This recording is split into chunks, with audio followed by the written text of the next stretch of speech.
That's Jason Bourne.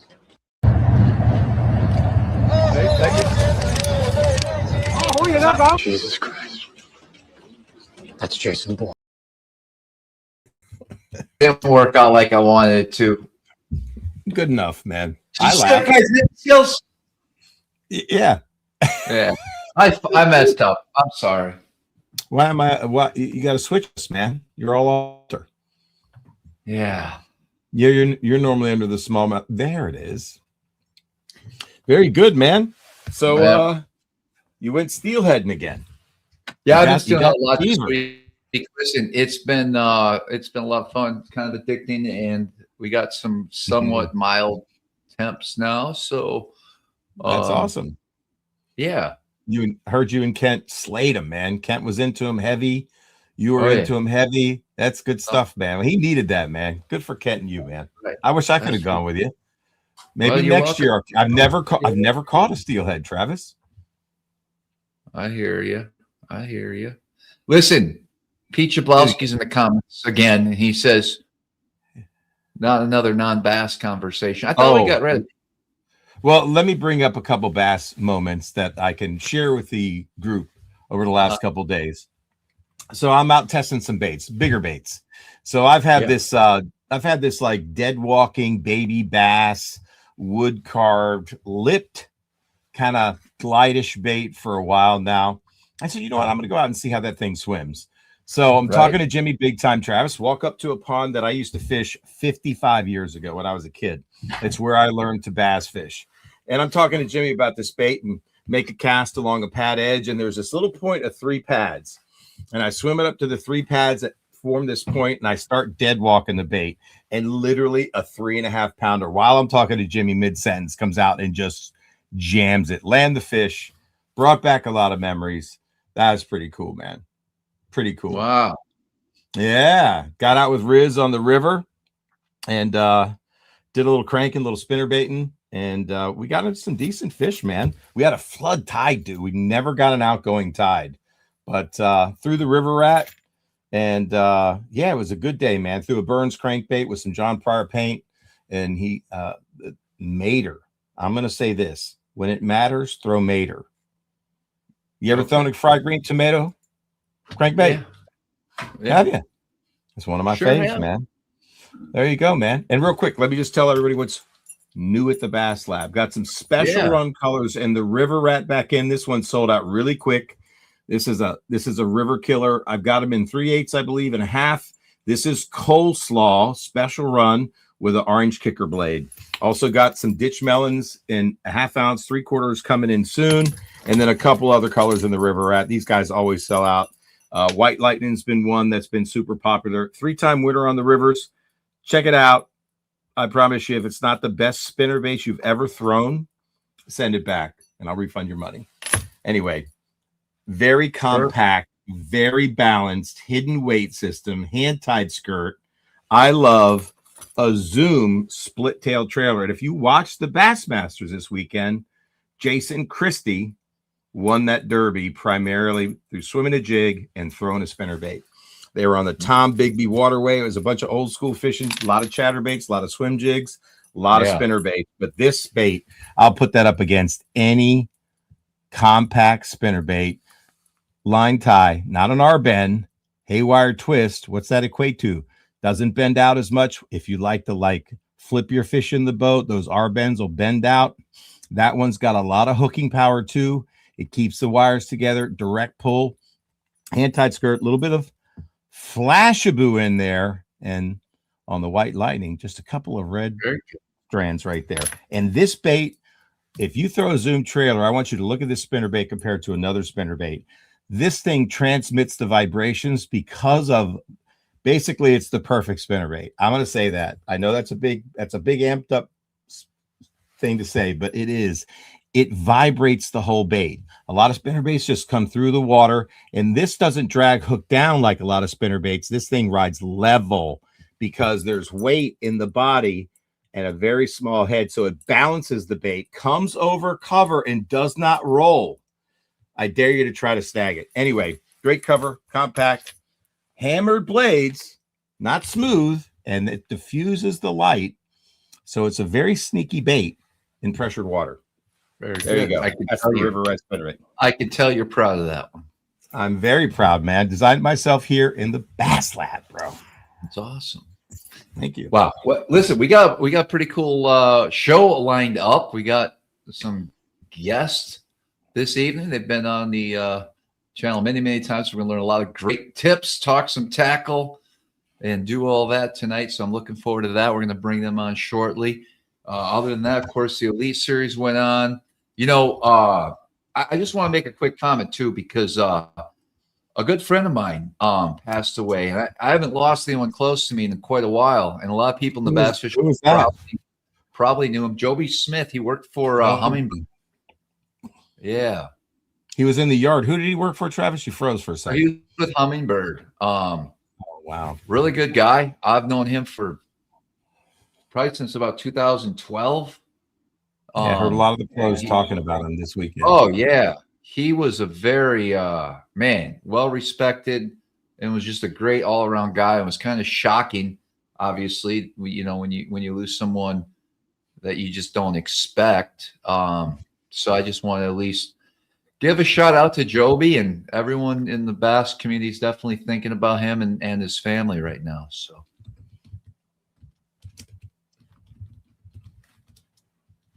Prayers to his family, man. What else do we got? Well, you got a giveaway, I think, right? Or maybe not. Are you doing that tonight? We do. We always are going to be doing the giveaway, guys. I got a big bag here this time. We'll go through it real quick. This is for the super chats, and I'll allow you guys take part in that. It's real simple. You basically, I don't know, have to sign up through YouTube, and every $1 donated, you get into the drawing that we'll draw at the end of the show. Let me just go through that real quick, because I know I threw a bunch of stuff in here last minute. Of course, we got the SmallmouthCrush performance shirt we're going to throw in there. What else we got? I know we got some more clothes in here. We got a Monster Bass bag. This one's full of some goodies in here. I know we got some sneaky frogs in here. We got some jerk baits in here. I got, what else is in here? We got another top water.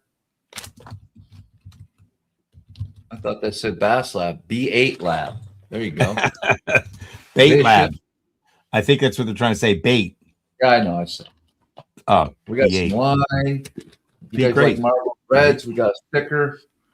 Oh, Monster Bass Marlboro Reds. Very nice. I like it. I like those stickers. That's cool. All kinds of cool stuff in there. Let's throw this over here. Oh, yeah, Travis, weren't we going to auction off a guide trip on Cinco de Mayo with me and you? Got that tonight, too. Holy hell. Totally forgot. We didn't even promote Let me just go through this real quick. Dude, we didn't even promote that. That's just terrible. I know. We're going to. We got a Monster Bass hat, a Smallmouth Crush sticker. Oh, here we go. We got the Booyah Flashpoint. We got a little jerk bait we're going to throw in there as well. I'd Sally Hansen the shit out of that one.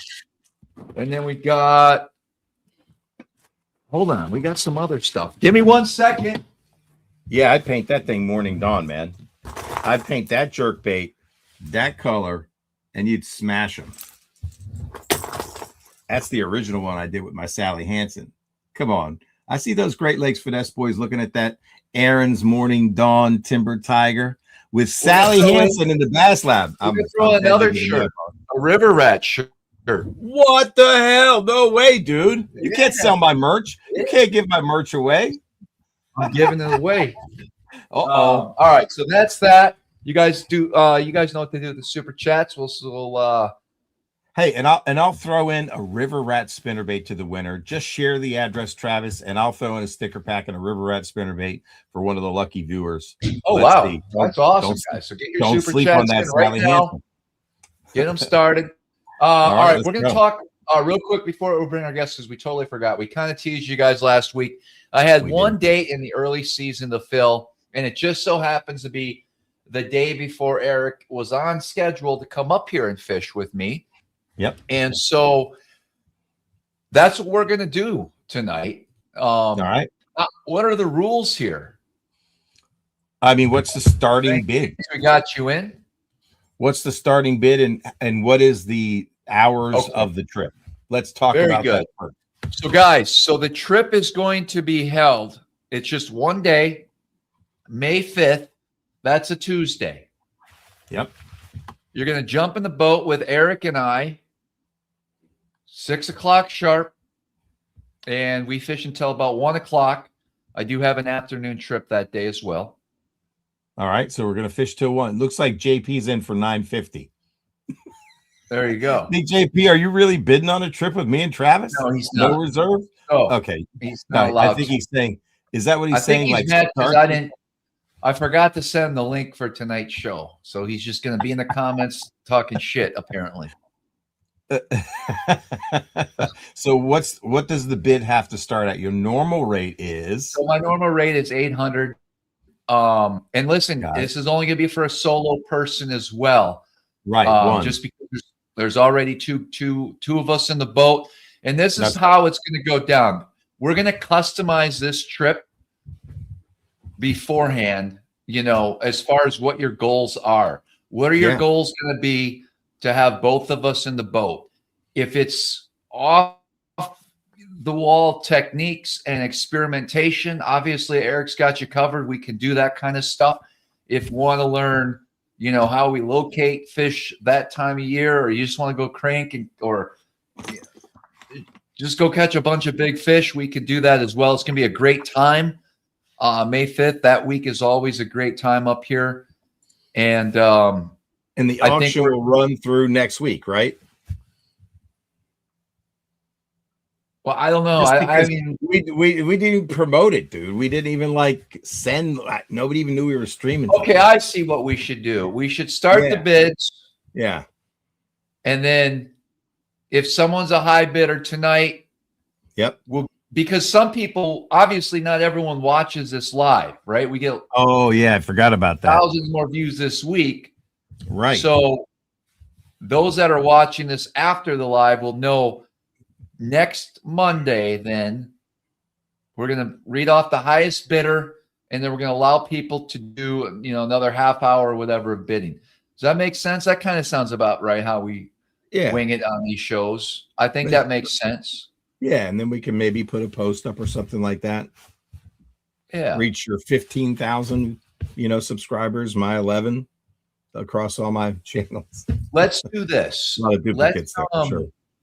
Yeah, so we're going to start the bidding off at 800, and anyone who bids, just say guide trip and then what your bid is. So who's starting out? Let's see who's going to start out here. Shouldn't the auction be live? Yes, it's going to be live next week. We're going to finish the auction next week. That's right. And we'll track the bids tonight. Let's see if we got any. Maybe nobody wants to fish with us. That's very possible with the 141 people watching right now. Matthew Weimer's got a bunch of questions. He wanted to know if it was, see, he's got comments and questions, but that's about all Matthew's offering tonight.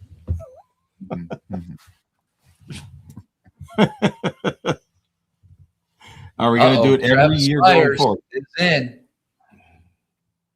Guide trip 800 coming from West Virginia. Travis Gowdy. I'd pay $800 to fish with him. That's what I'm saying. A win-win. Yeah, you know that's right. We're going to learn from Travis. And we're probably going to film it as well. So that's right.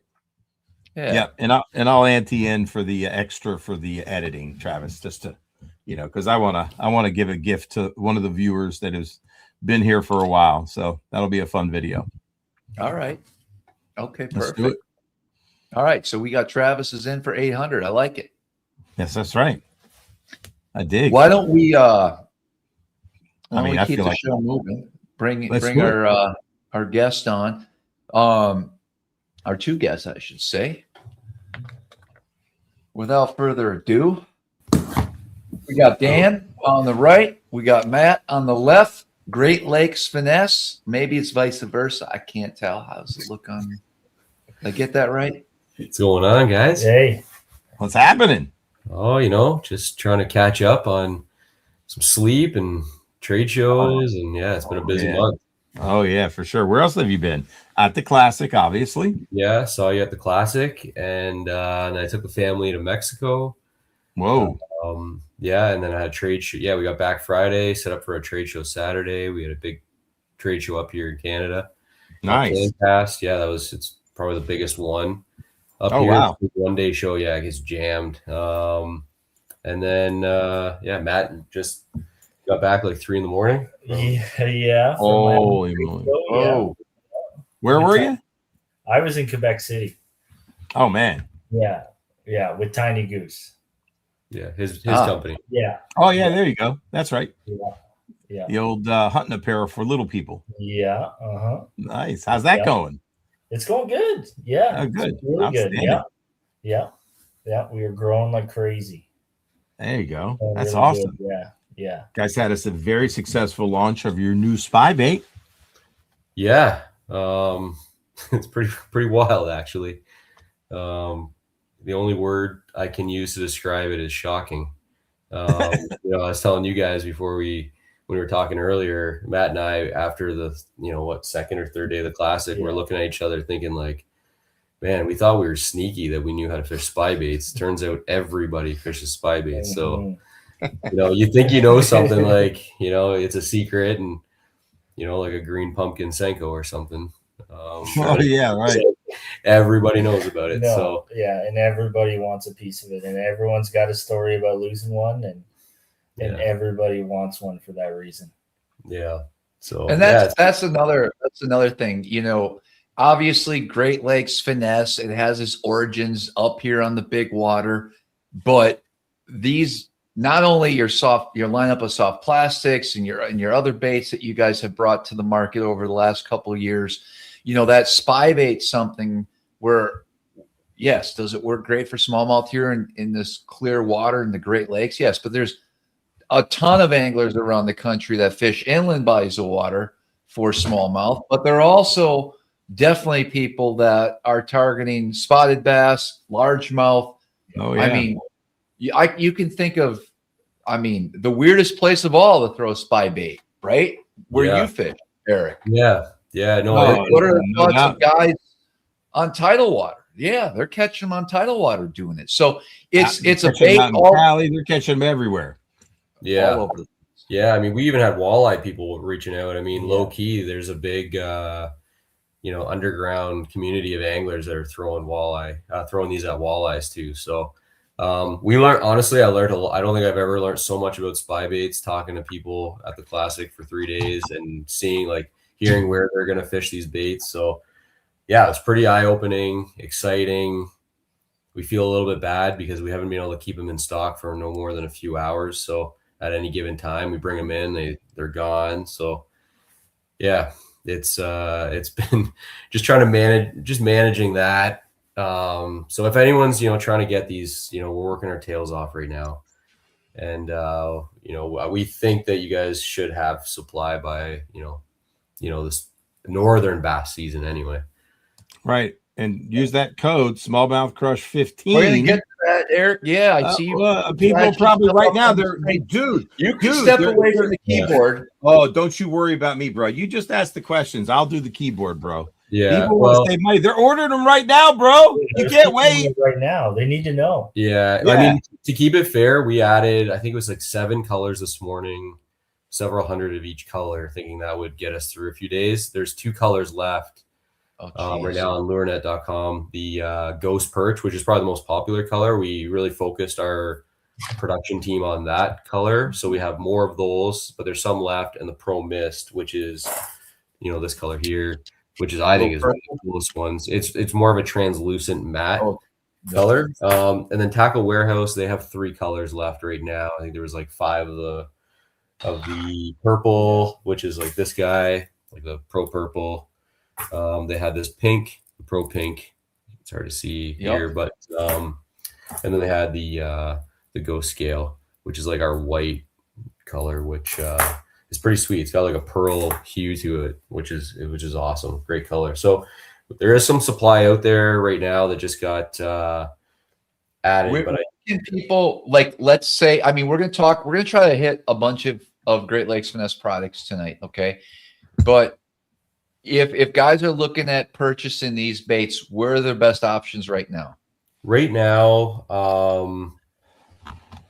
The spy Like, bait. once more come in stock, is it pretty much, you know? So my suggestion is wherever they like to purchase, whether it's Tackle Warehouse or Fish USA or LureNet, just go on the page and do the notify me when back in stock, and then you'll get the notification, and then you won't miss it. So Tackle Warehouse was sold out of the good colors. Like, I wouldn't say good; they're all good colors, but the more popular colors in probably 2 hours when they received their first shipment. They've since put in another big order, so we'll try to fill that as quickly as possible. LureNet, same thing. You can go on there and do the notification. But yeah, it seems like we can't really keep them in stock for more than a few hours, especially the better colors. So that would be my suggestion if you need them now. We are, like I said, we're working our tails off right now. We've upped our production to try to meet the demand. So I feel like in 2 months, 3 months, we'll be in better shape. Do I think that there'll ever be a time where we have all the colors in stock? Probably a little while from now, unless a dealer gets all of them all of a sudden. But if you don't act pretty quick, like the Ghost Perch sold out in 5 minutes when we dropped the video at 9 a.m. on the release day. So that's the I got the matte perch right here. You got the Ghost. That's the matte. Yeah, and this is the translucent one, which is probably the most popular, alongside with the matte black, which is this guy here. So those two are probably the most popular in-demand colors right now. The Shiner is a close third, I would say. So those three for sure. I apologize to everybody who's trying to get their hands on. The last thing I wanted was to be promoting something that we couldn't supply. So we're trying, but we feel good about it. We're really, thanks to everyone for the support. It's there's we're getting a lot of good comments here. Here's a new just discovered Great Lakes Finesse, the rookie yak angler. There you go. Sweet. I appreciate it. Yeah. So, and then all the rest of the stuff, we're in pretty good shape on LureNet. So you can use Travis's code there. We got the new drop kick shad, new colors in the drop minnow, new colors in the hover minnow, and some bags too, like storage bags that we just released. Those are nice, man. Yeah. I've been talking about those for a while, guys. In the past couple of lives, I'm all about being neat, organized, and having proper storage. I love these little. This actually is the perfect size. This, I guess you call it the medium size. Yeah. And I just I use your bigger bag kind of as a. I used to have these smaller bags in the boat that I would line up, but this is going to be for stuff that I will maybe. It's good to have on the boat, but not always going to need it. And I just put every little bag into this thing, and it's just going to be back in the back pocket there in case I do need them. So that's my system on how I'm going to utilize these bags this year. And then of course, you got that other. We showed that off last week. And you probably have one that you can hold up at just the clear plastic bags as well. Oh yeah. Just this is kind of your standard traditional. Just it's got a kind of that waterproof zipper and then a backup Ziploc. So this is really for anything, your baits. For me, even toilet paper, documents, SD cards, anything that we want to keep dry in the boat. Tournament calling stuff, Yeah, sure. And then of course we got the I guess what do you call these? The terminal wallet. That thing is this thing low key is probably our top performing product on LureNet. People are buying this thing like crazy. Everyone that sees it is just wow. So it holds all your stuff, and not just GLF stuff. We put our hooks in there. Yeah, there you go. Everything. Nice. So not just, it fits pretty much the standard, some mega bass stuff, whatever, anything that we're throwing pretty much fits in there. Keeps everything in the original package, organized. We know exactly what sizes, what what we need to order, what we're running low on. So it's, not only does it keep it organized, it keeps us, from running out and not realizing it.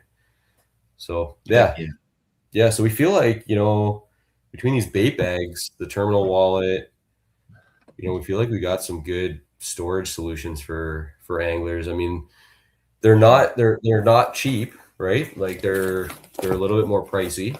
But you know, we made them so you buy it once. Like this isn't a product that you will fall apart in a year or two or whatever. Like when we were designing them, we were like, we just really want to make sure that if they buy it, it's an investment and it'll last a lifetime if they take care of it.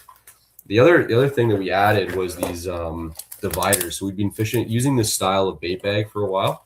But the problem is, like, as the day goes on and you're like rifling through these, they get really disorganized. So we added these like little adjustable Velcro dividers so you can either take them all out. And the other thing that it allows you to do is it allows you to turn these bags into like little kits. So for example, like I've got one of these for like, you know, I've got my jackhammers on one side and all my trailers on the other side. Keep them in the original package. It's like that's my chatterbait bag. Yeah. Or, you know, I've got a swim bait bag. So I've got all my dropkick shads and then all my jig heads that go with it. Or if you're a minnow guy, like you could have, you know, all your whatever head you like, and then all your whatever minnow, your favorite minnow to throw, whether it's like a sonar minnow or suck them out or whatever, right? So it's kind of like we're on the same page because this is what I use your medium for. There we go. That's exactly what mine looked like. Yeah, nice. I mean, it's perfect because I mean I like to have. I don't carry a whole. I got a lot more chatterbaits ready to go in storage, but I just took my 1/2 ounce I bagged some up and I double bagged a few.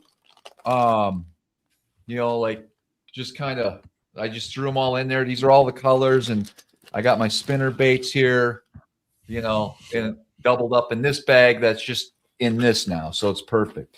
Yeah.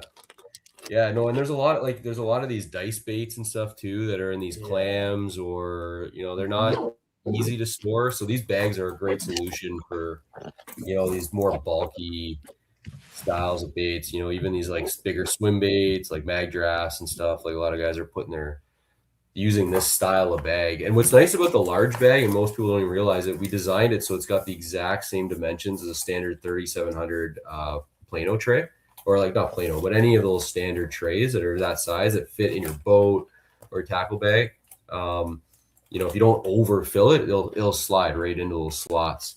Yeah. So that was the premise behind making this specific size, was just being able to kind of fit in alongside with your, you know, plastic trays. So yeah, I'm really excited about those. Like we love them. Like I said, they're not cheap, but they're premium. Like you're getting something that I think will last a lifetime. Well designed. Nice work. Yeah, thanks. Appreciate it. Heck yeah. Yeah, and then the perch colors, like your drop minnow, like that perch has been a smash hit. I mean, dirty. We should have done it a long time ago. I don't know how we missed it. We're a northern brand and we don't have perch. So that was brought to our attention several times by customers. So we actually got Evan Kung, who's one of our pro staff. He's on the Elite Series. We had him design the perfect perch color because he's won a lot of walleye tournaments and he used a lot of perch patterns. So he's really dialed in like which perch he wanted. And I was like, look, man, I want you to design one that you want to fish. And that was what he came up with. So we we obviously have our preferences of what things could look like, but you know, his experience he's really dominated a lot on perch patterns up here. So figure let him take the ownership of that color. Call it the Kung Fu perch, man. Yeah, I should have. Oh man, I really got to run these ideas by you before we. Yeah, man. I'm Kung Fu perch, man. Are you kidding me? The whole thing, you know, obviously, perch is a huge forage for a number of game fish, right? Yeah, and smallmouth definitely key in on that. Yeah. Largemouth do up here, and it's found too all over. Yeah, it's one of the game fish you love to eat. That too. And it's when it comes to a spy bait over the last couple years for me, I would say 50% of the time, Eric, I got it. What happened? If you just relax, step away. Making sure we're all awake. Yeah, just checking on you, man. It's a test for you, Travis. I'm glad you paid attention. I forgot my train of thought, but anyways, You're talking about perch and how it's a big forage. Yeah, I would say 50% of the time when I'm throwing spy bait, it's going to be a perch colored spy bait. Same thing with the jerk baits. That's just kind of my go-to hard bait pattern up here, and it works. It works really well. Yeah. Well, I know we talked about it, so I don't know if you noticed we ended up adding more orange after I spoke to you, because you were like, does it have, if you're making a perch, it's got to have good orange on the belly. So we actually brought it up a little bit. I've been taking a tip from Epic Eric and the Sally Hansen, fingernail polish. I put almost a blaze orange on every perch hard bait, jerk baits, spy baits. And I'm not going to tell you who let that tip slide, but it's probably one of the best smallmouth anglers out there. Okay. And that's fluorescent orange, man. If Bass can see in UV, that thing is like a beacon. Smallmouth are visual feeders, man. They can see that beacon of orange from a mile away. And and I mean, listen, a lot of times you get any natural type forage, natural bait fish pattern, it'll work. Obviously, straight black's a great color as well. So, there's a lot of guesswork. There's a lot of assumptions when it comes to color. True. But we've seen it work. We've seen color changes work. We've seen, just this week, I don't know, I hate talking about steelhead again, but I literally drifted the same hole 15, 20 times. And right before I left, I decided to grab a off-colored bead. And literally, this happened a couple times this week. The next cast, I got whacked. So if anything, it's hard to wrap your head around color, but there's something to it. But does it work every time? No, of course not. But just something. Any spy bait tips for Fisherman 438 from the GLF guys? Yeah. Talk about spy bait. Well, you're selling one. Yeah, it's a hot bait. Let's talk. One of the keys to the bait is the weight behind the bait for what size of the bait it is. So it has a pretty significant weight. So you can cast that bait as far away from the boat as you can any other hard bait. And it's just about that straight, consistent retrieve and finding that right depth that those fish want to be at. So if you're seeing them on your live scope, or you're fishing shallow, or you're seeing them cruise along the bottom, you're seeing them come up and surface, you want to get that bait in that water column where those fish want to be at. And maybe if you even see some fish chasing some bait on the surface, same thing. If you see them cruising on the bottom, you just want to match that level of the bait to where the fish are and experiment too. But it's just about a consistent straight retrieve with the proper line, with the proper rod, that makes the whole package work.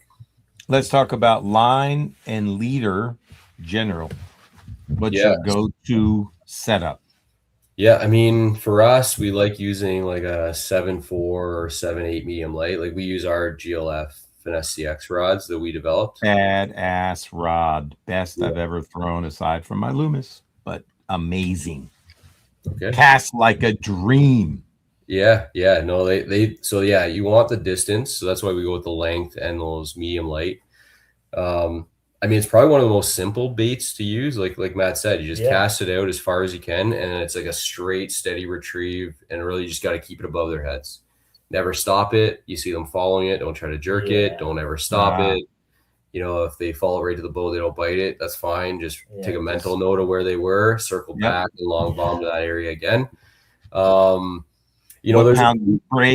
pound leader do you like? Yeah, so we generally fish 5-pound braid to like a 6-pound leader. That's generally the setup. Okay. You can go, for us, you could go as high as like 8-pound braid to like an 8-pound leader, but I really wouldn't go any more than that, because 10 is too much. You don't get the right action in the water. You don't get the right distance in your cast. It's just it's not what it's designed for. Yeah. So, if anyone's fish really light line and stuff, like just back your drag off a little bit. Like back our drag off a little bit more than with almost any other bait. Like it just feels like we play these fish a little bit longer. Okay. Before it was because this bait didn't exist, and they have a tendency of throwing that bait, so you don't want to like pull those little hooks out. But we found with this one you can play them a little bit harder, just because it's got the two slightly bigger trebles than a traditional one. We got this thing to swim basically pretty much almost flat. The average spy bait out, like almost every single spy bait, including the top sellers, swim nose up. Like they basically swim like that. They kind of go through the water column, and they look really weird. So we've been working on this bait for over 3 years, and a large percentage of that development time went into making this thing track straighter. So this one will track almost like slightly nose up, pretty much in line with, there's a little hole in the mouth, and these gills are open out here. So there's actually a water through gill technology that we put in this. I can get into that in a second, but anyway, so yeah, you want to just kind of cast it, keep it. If the fish is here, you want it above their heads. You don't want it to be below them ever. Otherwise they won't bite it. I don't think, but that's my theory. It works for us. And then the other thing here, I might as well get into the bait a little bit. I'll try to grab it. It's easier to see. So there you go. I talked about the water through gill. So that creates a little bit more, just a different feel and vibration. This bait is really a sensitivity thing for them. Like they feel the little blades, they see those, and then they get in behind it and follow it. And I think that subtle difference compared to other baits get them to trigger when other spy baits aren't getting them to bite. Now the other thing is we added this top breakaway hook, and the reason is, I'm just putting it back in. Spy baits are notorious for losing fish, and the reason is a lot of the time, sometimes they'll smoke it from the side and just hammer it, and it almost feels like they're gonna rip the rod right out of your hand. But a lot of the time they'll follow it for a while, and then they'll just nip it, and they generally only get this back treble.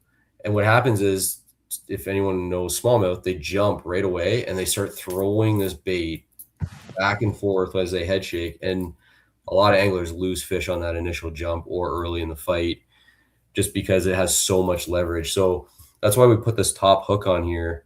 It took us a long time. We ended up patenting it, but yeah, there's that top hook there. It's a double prong, and we're able to create a mechanism that when the fish bites, it pops out, and now it acts like a third treble hook.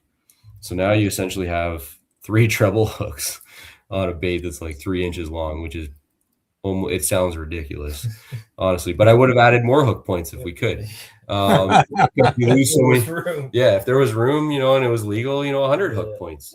So, but yeah, we feel like you're going to go now from, if you're only losing like 3 out of 10 with a traditional spy bait, that's not a bad average. A spy bait for us is always a bait that we had a lot of confidence in getting bites, but it was always a last resort because it was the last thing we wanted to, when necessary. Yeah, we never want to hook them. Like they were always tied on in any tournament we fished, but it was like Matt and I would always have a conversation before one of us threw it. Like we'd almost have to ask the other partner for permission, because we didn't want to hook the fish and then lose it, and then the other guy's like, what did you just lose that fish on? And blow the school, lose that fish, and now we can't catch it.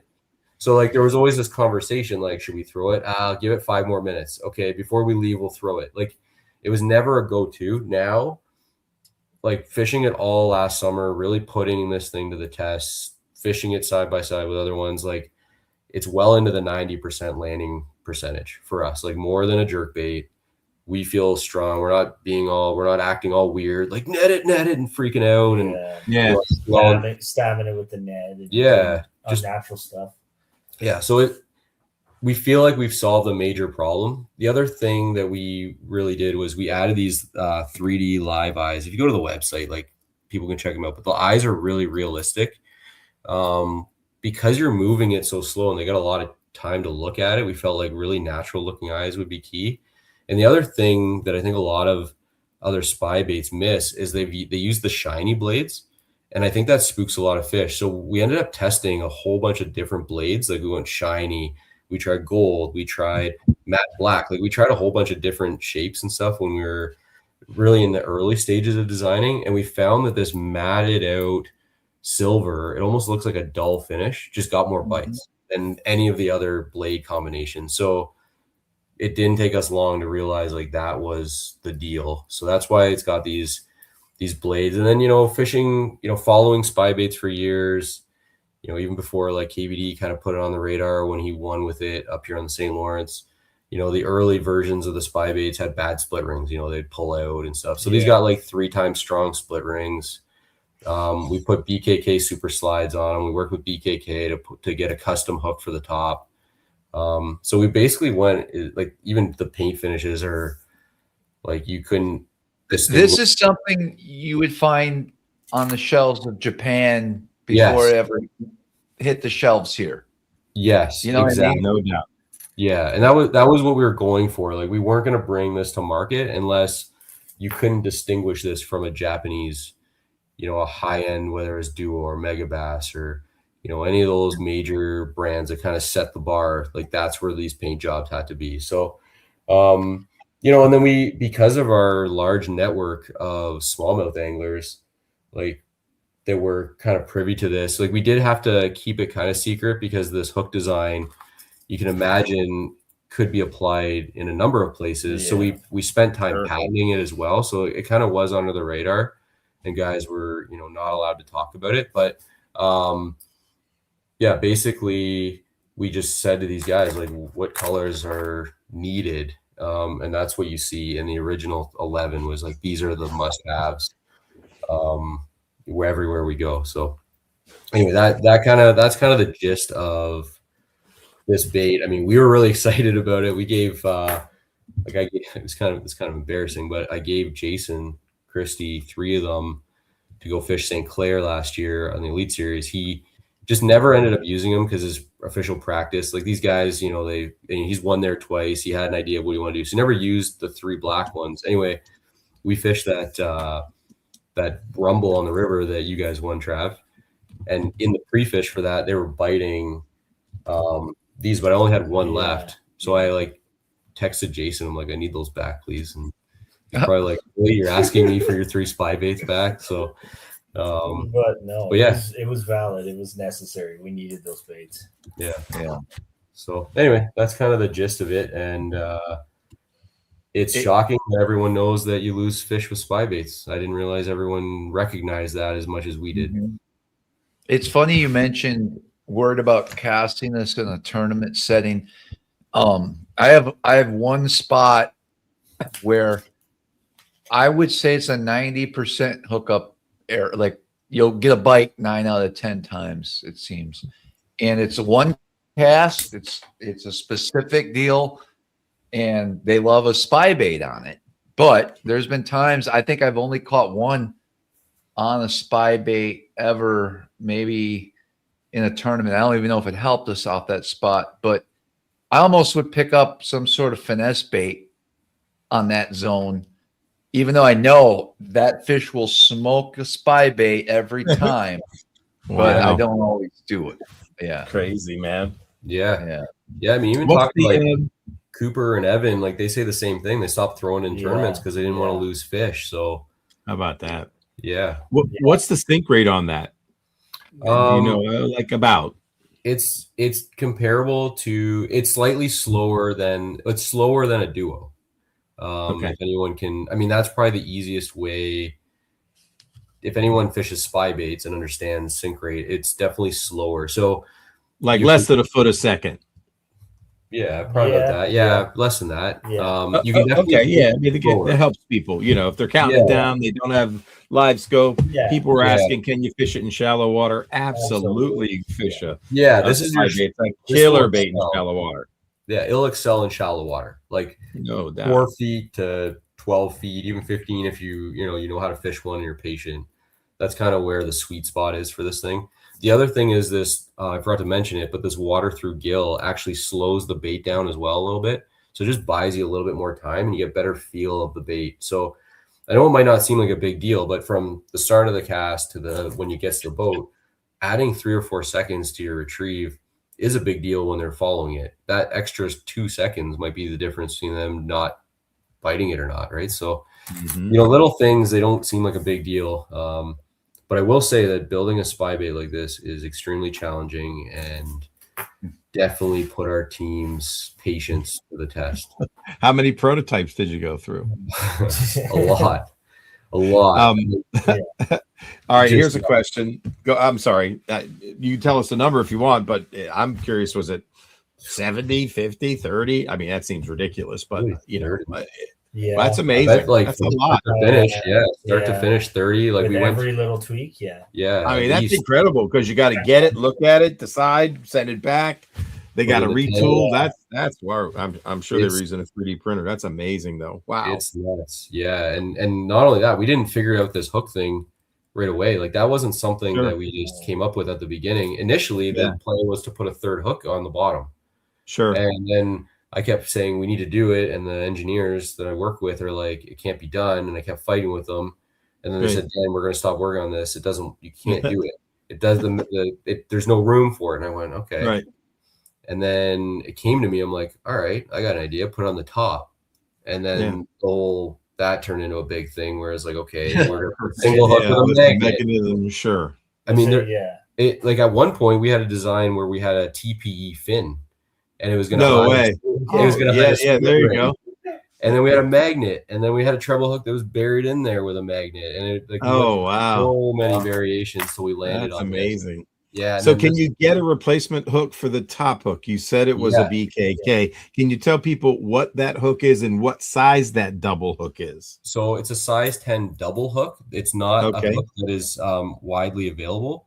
It's like a blade bait hook. It's a blade bait hook. It pops right off, and we sell them. So look, I'm going to take it off now. Yeah, you can just thread it right through. Yeah, it's like blade bait. Yeah, it's open. Yeah. So anyway, now it's off. Now I can put it right back on. So we sell them. We sell the replacement hooks as well in a 6-pack. Oh, great, on the site. Perfect. Yeah, so you can just buy them, and the retailers will have them as well. So if they stock these, they'll probably have the replacement hooks as well. The other thing is it'll still swim true without the top hook. So say you're around a lot of fish, you're not in a tournament setting, and you just want to use this bait and take that top hook off, you can, and just fish it like that. Yeah. So what size are those trebles? I'm sorry, I didn't ask that before. These are size 8s. 8s. Wow. Yeah. So but it's a custom 8 or something. BKK. So, what's it called? These are BKK super slides. So it's their coated. That's what I wanted. Yeah, it's their super high end. It's the highest end hook they make. Yeah. They're the most expensive, the highest, and they work really, really good. The other thing was a lot of the spy baits have really small hooks. And I was like, if it's going to be called the stay pin spy bait, like I want to have a little bit more hook.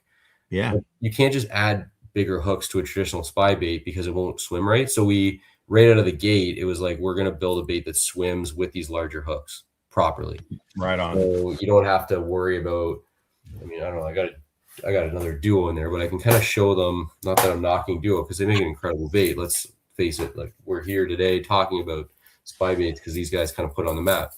But if you look at the size of the hooks, ours are bigger. Oh, yeah. A lot more bite grab. Yeah. So you got the bigger hook. You got bigger hook. You've got top hook. I mean, now we start our day with this bait. It's not a conversation and a ask for permission bait anymore. It's such an incredible bait to cover water with. And that's a great co-angler bait in the back of the boat. If you don't want to be up there with the guy scoping, you can just bomb that thing. And I'll say this, it's a 7/8, right? Your medium light, which is on LureNet, and it's a $399 rod, Dan. Yeah. $399, yeah. Yeah, it's not a Loomis $700 rod for the money, the balance, the whole build, the taper. That's the best. I think it's one of the best 7'8" rods on the market. The medium light and the medium heavy. If you're throwing jigs or any type of, to me, soft plastic for smallies, I jam them, dude. Those are rock solid rods. That's all I'm going to say. Appreciate that. And I'm not sponsored by Great Lakes Finesse nor G Loomis, by the way. That's just my little disclaimer. Cool. Well, I appreciate it. Yeah, they're great rods. Please check them out. Because if I'm throwing that spy bait, I'm throwing it on that 7/8. That's what not a lot of people make a 7. Is it 7/8 or 7/10? 7/8. It's a 7/8. Yeah, not a lot of people make a 7/8. It's hard to find. Yeah, especially with that like 5-pound test, 6-pound leader. I mean, it's gonna fly. and it's got that bottom microwave guide. And what that does on that first guide outside the reel, on traditional guides, you get a big loop coming off the reel. And what that microwave guide does, right? Doug Hannon designed it, I think, right? The Bass Professor. That's a Doug Hannon invention, isn't it? The microwave guide. Yeah, I know it's the guys at American Tackle, but I'm not sure. I think it's Doug Hannon. Look it up, everybody. Somebody check me in the comments. But anyway, that's my memory. But it stops that big loop and straightens it out. That rod bombs. I remember you let me try it when we were out shooting with Travis and you guys. Holy, I mean, it just bombs. It's like 20%, 30% more casting distance. And that matters. Like both of you said, as far as you can cast it. That's the reason for the 5-pound braid. You can cover a ton of water. So from a co-angler perspective, I'm bombing that thing. If I'm any 15 or less, that's on the rod. It's on the deck. 100%. Yeah, that'll be a strategy of ours. Matt might be picking fish off at the front. I may be beside him, just long bombing that thing, casting around. And we got guys. 1-2 punch. What's that? Yeah, we got guys who tell us, they're even better than the Loomis. So I think it comes down to brand loyalty and experience and what you're comfortable with. But remember, there's the cost thing. It's a $700 rod versus a $399 rod. And I don't know, does Travis's discount work on rods? Yeah. So 15, so really 15%, $60 off. $60 off is what it translates to. Right. So now it's $340 versus $700. Yeah. For a conquest. We feel like we loaded those rods up with just crazy high-end components, like that carbon handle. It's the best of the best. The guys, we've been fishing them on our custom rods for over 10 years, and we have full faith in them. Super balanced, super light. It pairs with my 4000. Fantastic. I know that, some guys have switched to a 4000. There's a lot of 3000 fans out there, but I'm 4000. Ain't no smallmouth out running me. I'll catch up with that fool with a 4000. I'm picking up a lot of line. Yeah. Putting that heat on him too. Yeah. On that medium heavy, he's mine. Yeah. Yeah. That setup with that medium heavy, you can own. You can lean on him. Oh, you can lean on him a little bit. Yeah. They're crazy fish, though. They're unbelievable. Yeah. Actually, I want to talk about that because there's a few people that sometimes make the comment that the rods are a little stiff compared to they're, I guess, worked in or traditional medium light. There's a lot of medium lights on the market that are really, really whippy, and they load up almost from top to bottom. So we have found that with these small baits, like especially like a tube or these spy baits, a lot of the bites come right in the first few seconds of the cast. You're way out there, man. These 7/8 that we developed, they've got really good parabolic action in most of from the top to almost like halfway down. But then we intentionally put more beef on the bottom end so that you could still drive the hook in them at long range and still have control of those fish. Yeah. I think we used to lose a lot of fish with too whippy of a rod. Anyway, when they're way out there. Yeah. So that's kind of like people sometimes go, oh, it's too stiff. And I explain to them like that's intentional because you still want to be able to control those fish at distance and bury a hook at distance. Even a 604 hook, a Gamakatsu 604 traditionally.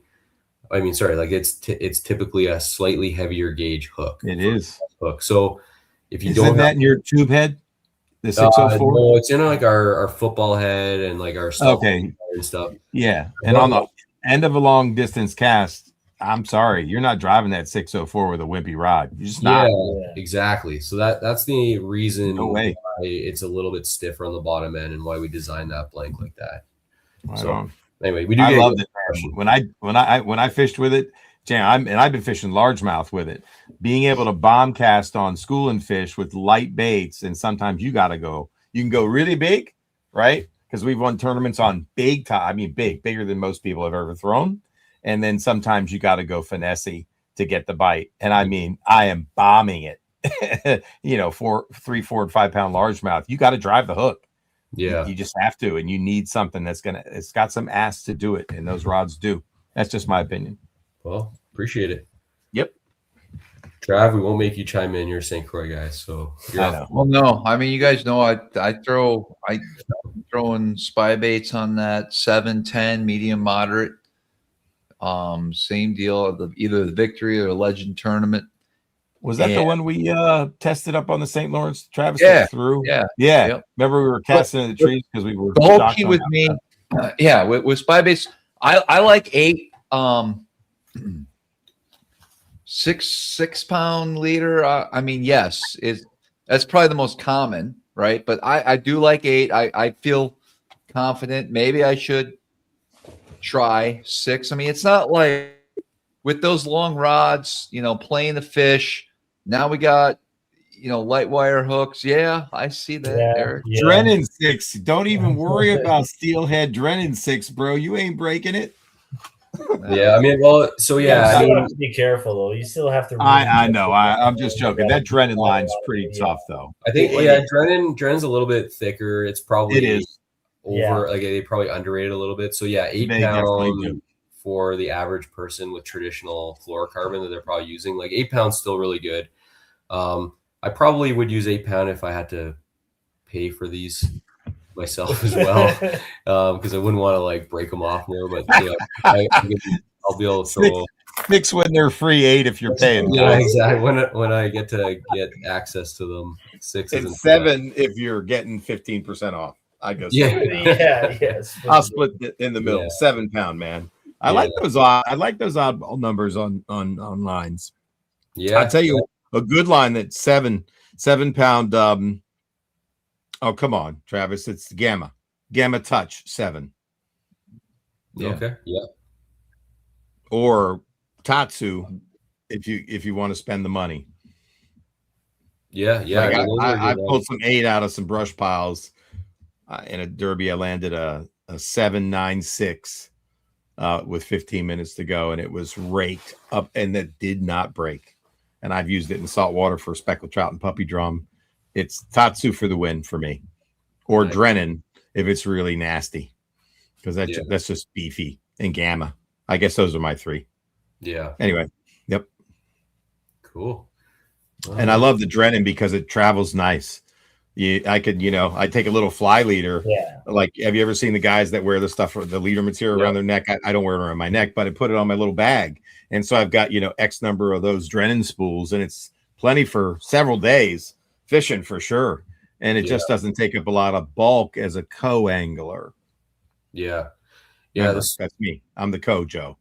Yeah, we kind of covered that through our steelhead days, right? So it's that's why we use it. We trust it with steelhead and salmon and stuff. So just kind of carried over into bass, and we haven't really looked back. Makes sense to me, man. Yeah, super compact, easy to use. The spools are nice because you just pull line out. You don't have to mess around too much. Fast, efficient. Yep. Mm-hmm. Yeah. Good stuff. Fits in those bags of yours really nice. Yeah, you put a lot in there. It just does. Yeah. Right? I can't wait to put my micro tackle box, which you encouraged me to do. Oh man, how many could I put in there, man? I could have a nice little. I could have a 6-pack of the world's tiniest tackle box. There it is. Yeah, there it is. Collect them all, kids. Yes, you still have it. I do. That's bad. Opens from the top corner. Yeah. There it is.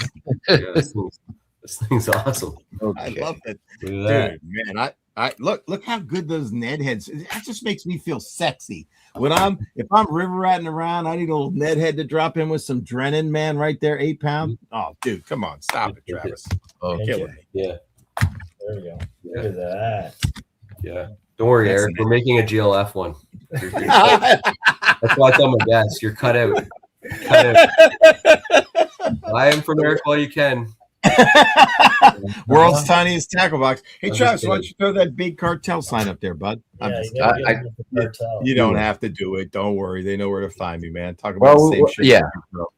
A couple things. I am a little nervous. We only had 2 super chats, guys. I got a nice gift pack tonight. So, well, bud, gas is at $4 a gallon, and it's things are tight right now, man. Hopefully in the comments, JP, where are we on the guy trip raffle for May auction for May 5th? You're fishing with Epic Eric, myself, and if JP's up here, maybe he'll jump in the boat for a little bit. Holy moly, that'd be so. I'm joking about that. Yeah. Okay. I'm sure he'll be up here. We'll have fire trucks at the ramp, a band. Don't you worry, guys. Guns, everything, man. A moose. We're gonna do a shore lunch with George. That's a bonus. Yeah. There you We're go, cooking, guys. we're This is cooking smallmouth right on the back of the deck. yeah.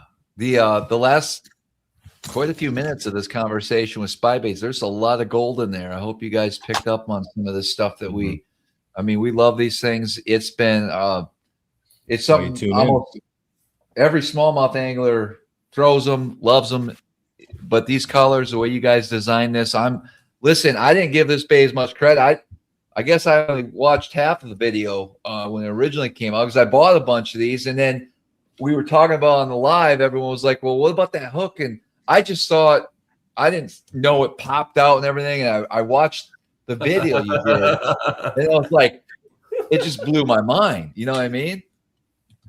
That's good. Now you know. Now it pops right out. Yeah, a lot of people don't realize it pops like completely out and the swings amount freely. of people at the classic that when we showed them that, they minds Oh, JP, I'm sorry. JP's right.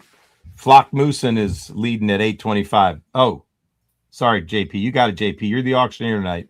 I'll stay out of it. I wasn't paying attention. Sorry, Travis. 825 right now. I thought Travis bid 850. My fault. Cool. Well, I'm glad I got you excited because you don't really get all that excited when I tell you stuff sometimes. I know. But you're excited. That means we did something. Yeah. I got excited. I'm excited for you, man. Yeah. These are I have these out because I have not. JP's supposed to come up here soon, and we were supposed to go tie leaders, and he was going to show me how to do an FG, and he's got it down. And so all my rods are sitting here without. They're just FT knot braid dangling, waiting for JP. But my two spy bait rods, these are the two colors I'm going with first. Right on. So. Nice, man. Yeah. Based on what we're seeing with sales, so are everyone else's. Yeah. Everyone else is going with those two as well. So we're gonna have to get a little creative. Yeah. Just buy a clear one and spray paint it black, bros. Don't even be afraid. Get yourself some matte black. It's matte black, right? Yeah. Well, that's what we used to do before matte black was even available in any spy baits. So that's right. That was kind of a little underground secret the guys kept. Heck yeah, man. Sally Hansen's got matte black too, bro. They've got a matte finish you throw on top of your Sally Hansen. It's a top coat and it's called matte. And it'll turn any gloss into matte. Now you know. See, for your do-it-yourselfers. Oh, yes, sir. Would you like to see it? I could do it right now. See it. You want to see it? We get I could turn that shiny into matte. You want me to do that? That golden shiner I painted?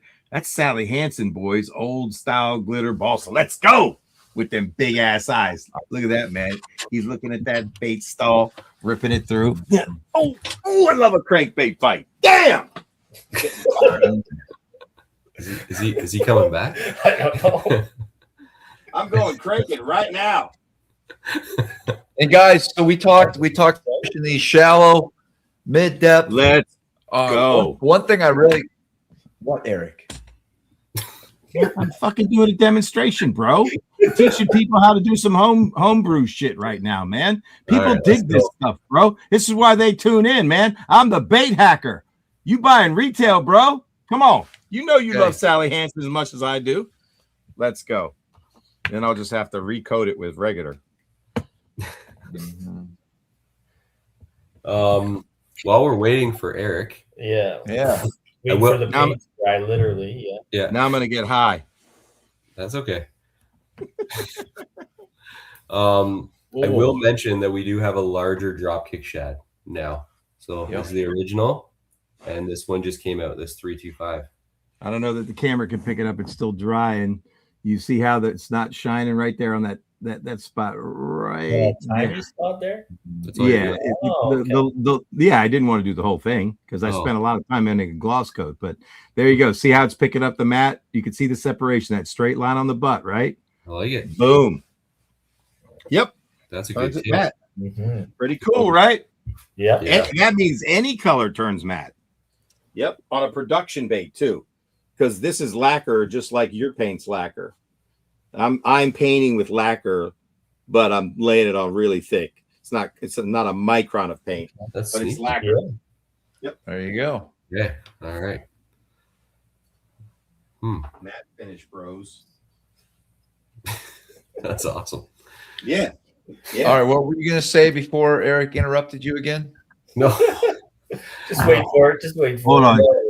Just look at the bottom of that bait. Don't even tell me when I saw that bone that was just plain bone like the side, but that little green flake right there. Oh, that's my fairy dust. Are you kidding me?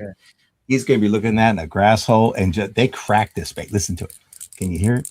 Can you hear it? That's old school as fuck. You don't even know. You don't even know. They crush us on the Potomac. I'm sending one of these to Brett. Never mind. That's amazing. Oh man. Oh, that's sneaky. Balsa too, baby. It's springy. Man, I wish I had that level of energy right now. Yeah. Man, I could use whatever you're on. Oh, just loving fishing and loving different techniques and loving smallmouth fishing, new spy baits. I mean, that's what it's all about, man. Fixing problems with baits and redesigning things and taking a spinner bait and, you know, hacking wire up and coming through like you guys did with that spy bait, dude. That's just like, and when it works and wins, yeah, that feels great. I love it. It does feel good. Yeah, you know, you're right. It is a really cool feeling, and I feel like the last couple of weeks I've been pretty pumped that people are excited about what we did. So, yeah. But yeah, I mean, the poor other releases have been completely overshadowed by this spy bait. So they're good. Wow.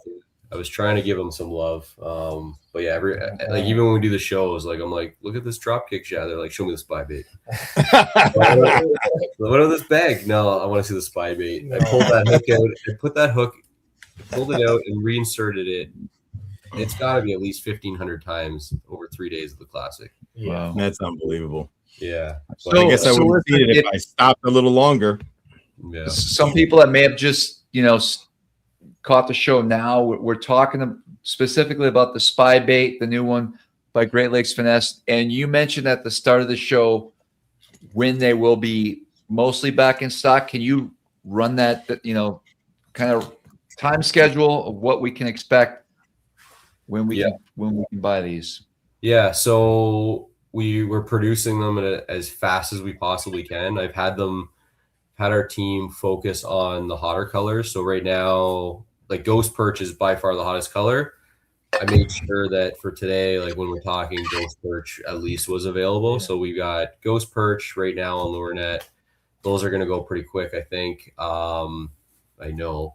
And we got Pro Mist, which is another cool color. And then Tackle Warehouse has 3 colors left in stock. They've got the Pro Pink, which is this pink color, which is really sweet. They've got, I think they got I know they got this one in stock. And then I think they've got the purple. Yeah, they got some of the Pro Purple, which is a really sweet color as well. So between LureNet and Tackle Warehouse, you can get those colors right now. And you can use Travis's link for either of those and save. So now talking about production, every week we're gonna, whatever we've produced, we're gonna continue to bring back or make available. We do have dealer orders that are coming through as well, so they're gonna get priority, and then we'll, you know, whatever is left goes up on LureNet. I don't foresee any time in the next month where we have every color in stock. So if there are a couple colors, 3 or 4 colors if people want, I'd suggest grabbing them while they're available and then wait for the next one. LureNet's got free shipping over $35, and you know, 2 of these is essentially more than that. So you buy 2 and you're getting free shipping anyway. So that'd be my suggestion. Use the notify me when back in stock, whether you're, you know, going to Tackle Warehouse, LureNet, or any other retailer that you like shopping at. A lot of these sites have this notify me when back in stock. Canadian anglers, there's probably a few watching. Tackle Bros, they sold out yesterday at that show. They saved them for the show. They did a limit of 2 per person. They were gone in like half an hour. So they've got more on the way. A bunch of the retailers are going to be stocked probably in the next month or two in Canada. So I think by the time people truly need these, they'll be available enough. But that's for us northern guys. If there's people who want them now, then yeah, you're kind of picking away at what becomes available here and there and what trickles in. But the good news is we got a lot of stock on the new dropkick shad. We did plan for that one properly. That one is available, and it's got. We even did so that every color we made in the dropkick shad is now available in the larger one, which is a 325. So this one opens up a lot of opportunities for, a chatterbait trailer, a rig, Okashira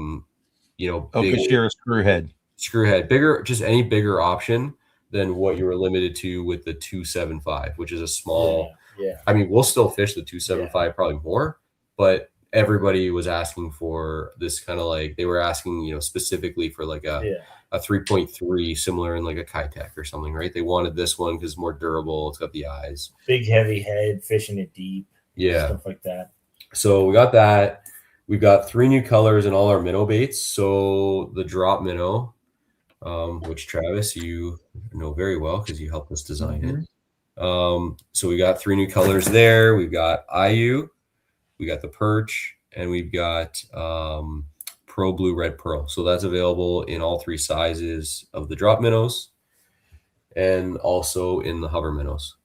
So all 3 new colors are available there. So that's kind of like everything released and everything that was kind of fell, behind the spy baits hype, which is understandable. I mean, it's kind of a category that no one really touched, right? Everyone just kind of moved on. They were like, oh, like spy baits get bites and let's move on to, fuzzy stuff or whatever. No one really went back and fixed a problem in that category. So I think that's why it's generating the hype it is. Yeah.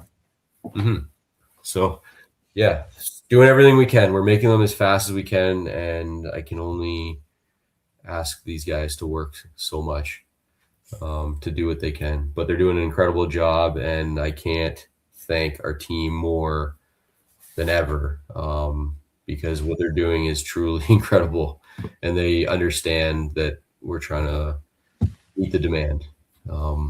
So they're helping as much as they can, going way above and beyond, like everybody, top to bottom, whether it's our the warehouse guys, distribution guys, or product developer who's working through, anything that's going on with these, making sure that they're, tested, and like every single one is checked before it gets in the pack by our team. So the hook gets pulled in and out, make sure it works properly.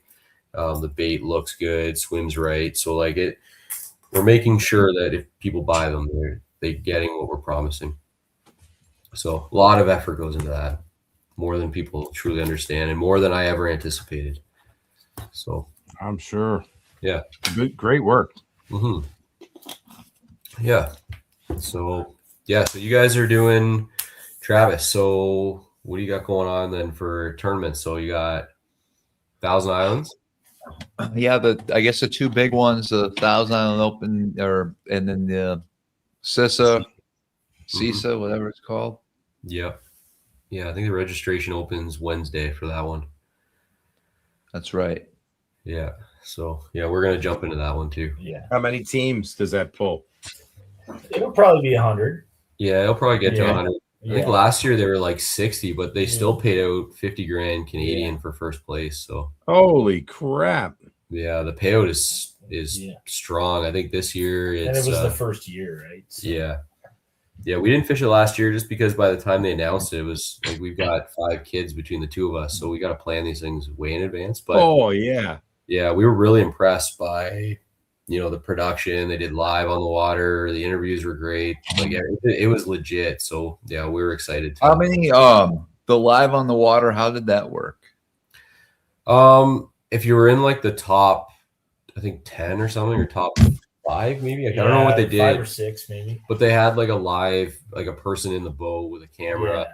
You were allowed to. I mean, the Johnsons didn't allow anyone in their boat, and they were in the top 3 for the whole thing. So you could decline that. Yeah. They basically declined it.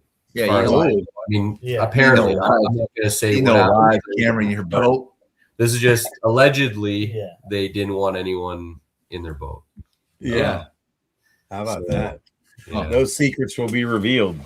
Yeah, but I mean, I wouldn't care if we're in the top 5. I mean, what a great opportunity for us to show people that we're actually fishing this stuff. So, oh yeah, people ask us all the time, "You're actually pretty much only fishing GLF," and like we only fish GLF besides a handful of things we don't make, like a chatterbait or a jerkbait or something like that, right? But like most of the time we're fishing our stuff.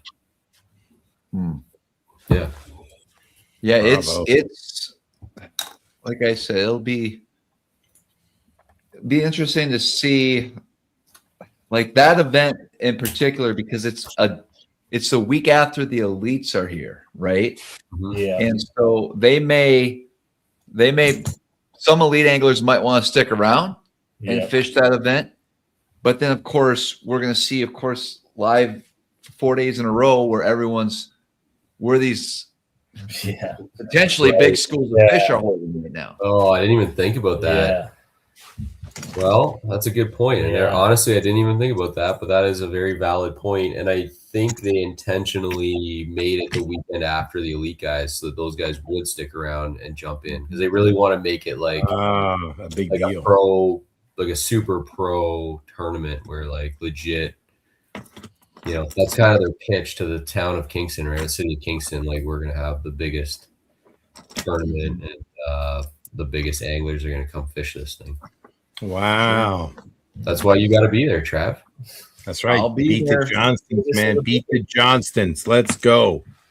That's going to be interesting, though. Yeah, if these places hold up, or if they just get absolutely destroyed. Doing something a little different and sneaky. Yeah, I get nervous, especially when the elites are out of Clayton, right? Maybe Waddington, I'm okay, but Clayton, they're going to show off pretty much. And here's what happens. So wait, is it forward facing in that tournament, or is that one of the ones? Yeah, there is forward facing. Oh, but they are bad it was. Waddington, aren't they? So what you have is you got you're going to have a couple guys with the windmills in the background. That's easy. You're going to have maybe a couple guys up by an island. Well, of course, they put it right on there where it kind of in the zone where the boat's sitting, right? And then of course, so like the prime spots, those will get beat up for a good 2-3 weeks for sure afterwards. And then there's always going to be boats like rotating through, especially new anglers up here over the next year or two.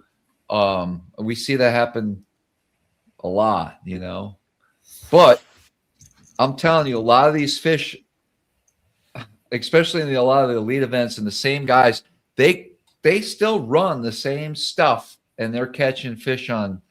It's not that there's. I don't know. I think there's like 5 or 6 zones, I'm going to say, in real key areas that we know. I mean, I already know where the Johnsons are probably going to fish, right? Like we know where they're going, how it's going to get done. That's just my thought. That's interesting.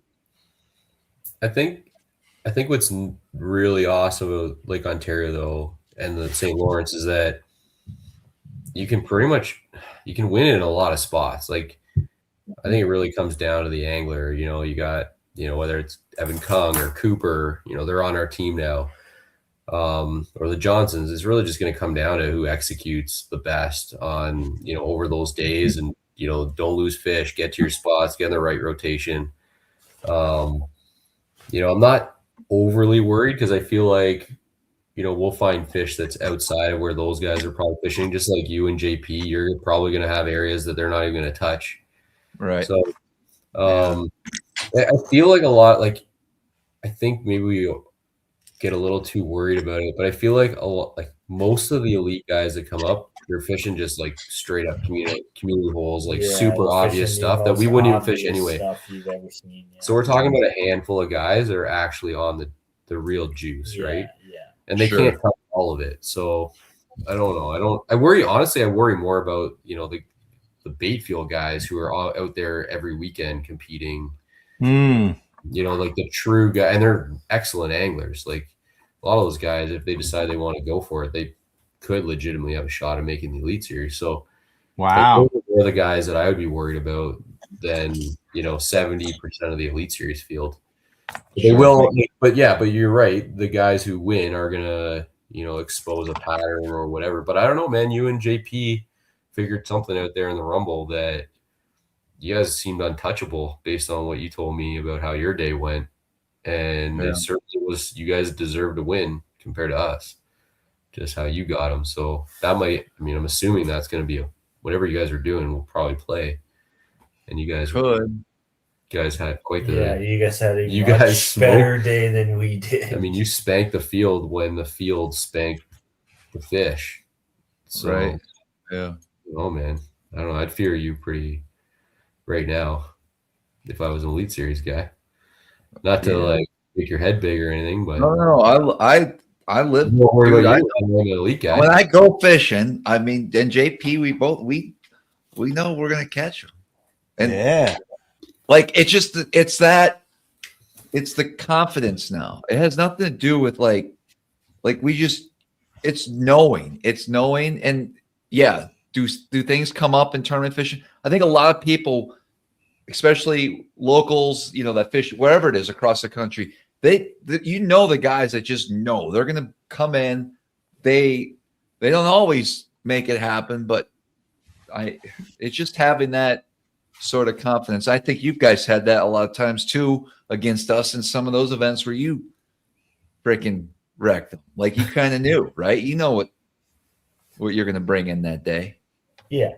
There's times where we're like, it's win or we're disappointed. And that's why we won by like a quarter ounce that one time against you. We knew we were going to beat you by a quarter ounce. Yeah. We planned for that. Yeah, we planned for that.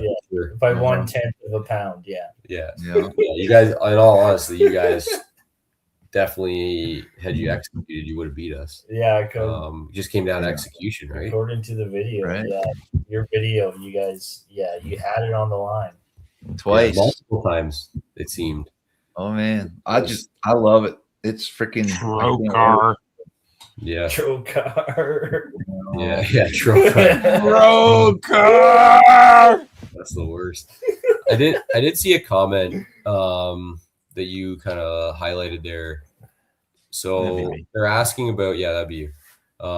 They're asking if there's baits that we're using that haven't, like, that we plan to release. So like there are baits that we are always tinkering. We try multiple things, and there's a lot of things that we try and use that don't work and don't get released. And I'm going to be fully honest, like 95 to 98% of the time when we're fishing tournaments, we're using stuff that is available to the general consumer.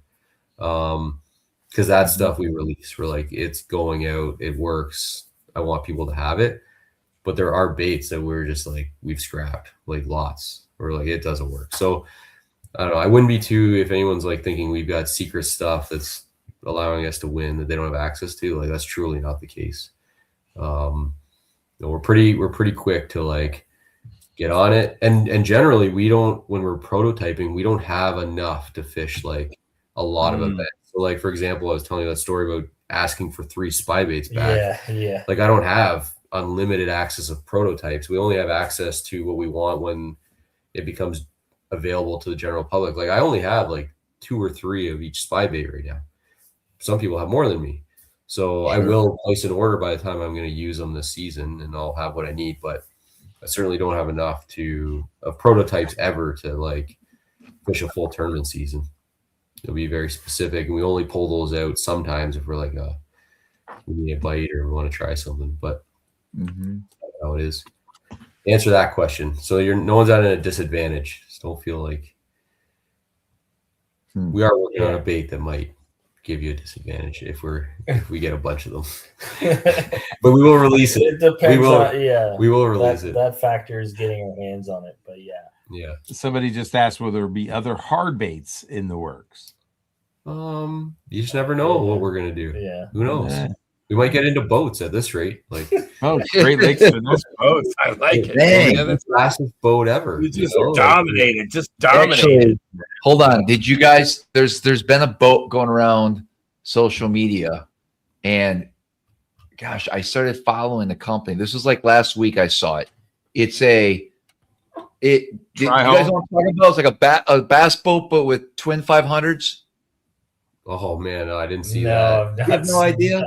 No, Yeah. I think I saw that boat. You gotta Was see it really that. a bass boat or is that AI? Come on, man. Hey, while he's looking for that, I wanted to show you guys this because you're ghost perch guys. How sweet is that? Oh, yeah. That's sweet. That's TK Stanley. That's available on the Bass Lab for all you perch jerkers out there, man. And grass. Oh man, my tidal river fish do not like a perch, and they eat them good. Hey, Super Eric, shallow. I need you over at the spy bait production area ASAP. Okay, gotcha. Grab your Sally Hansen. Please, Grab your paint. yeah, I'll pay you. In spy bait. Grab your nail polish. Mhm. I love it, man. I do the prototypes pretty good, man. Then I get them production painted because you can thin nail polish. So if there's a color of nail polish that you find that you absolutely love, you can send it to a painter. They can thin it down and shoot it through. They can't shoot big fat flake. They do it in China a lot. You know, like the big fat flake that could be shot maybe. But if you're like doing the chunky flake, that's got to be hand applied. But anyway, you could shoot any nail polish through an airbrush. TK Stanley, All right. that one from Craft. He's badass. All right, what do you got, Travis? Did you see it? You Find guys it? ready for my dream boat? Gosh, hold on. Let me find this thing. Yeah, you're gonna freak out. I don't know, man. Anything faster, I feel like wouldn't be good for you.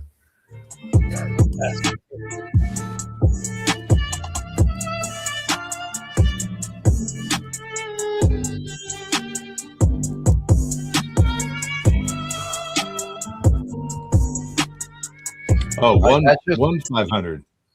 That's just one. Okay. Oh, Still not very One good. model. Okay, hold on. I gotta find the one without the yeah. Look at that thing. well, that's like a bay boat. Yeah. Yeah, but without look at the deck. Look at that. My ride? Yeah, my ride's one Yeah, of a that's kind. like a bull. That's like a bull red boat. That's what they're out there fishing on that thing. That's like Scooter's young. So you getting one? I'm telling you, I'm a professional. Without that, whatever it's called, right? Yellow, the Simmons follower sent me 2020-25 Revolution. Without the T-top, Travis, is what you're saying? What's that? Without the T-top. Yeah.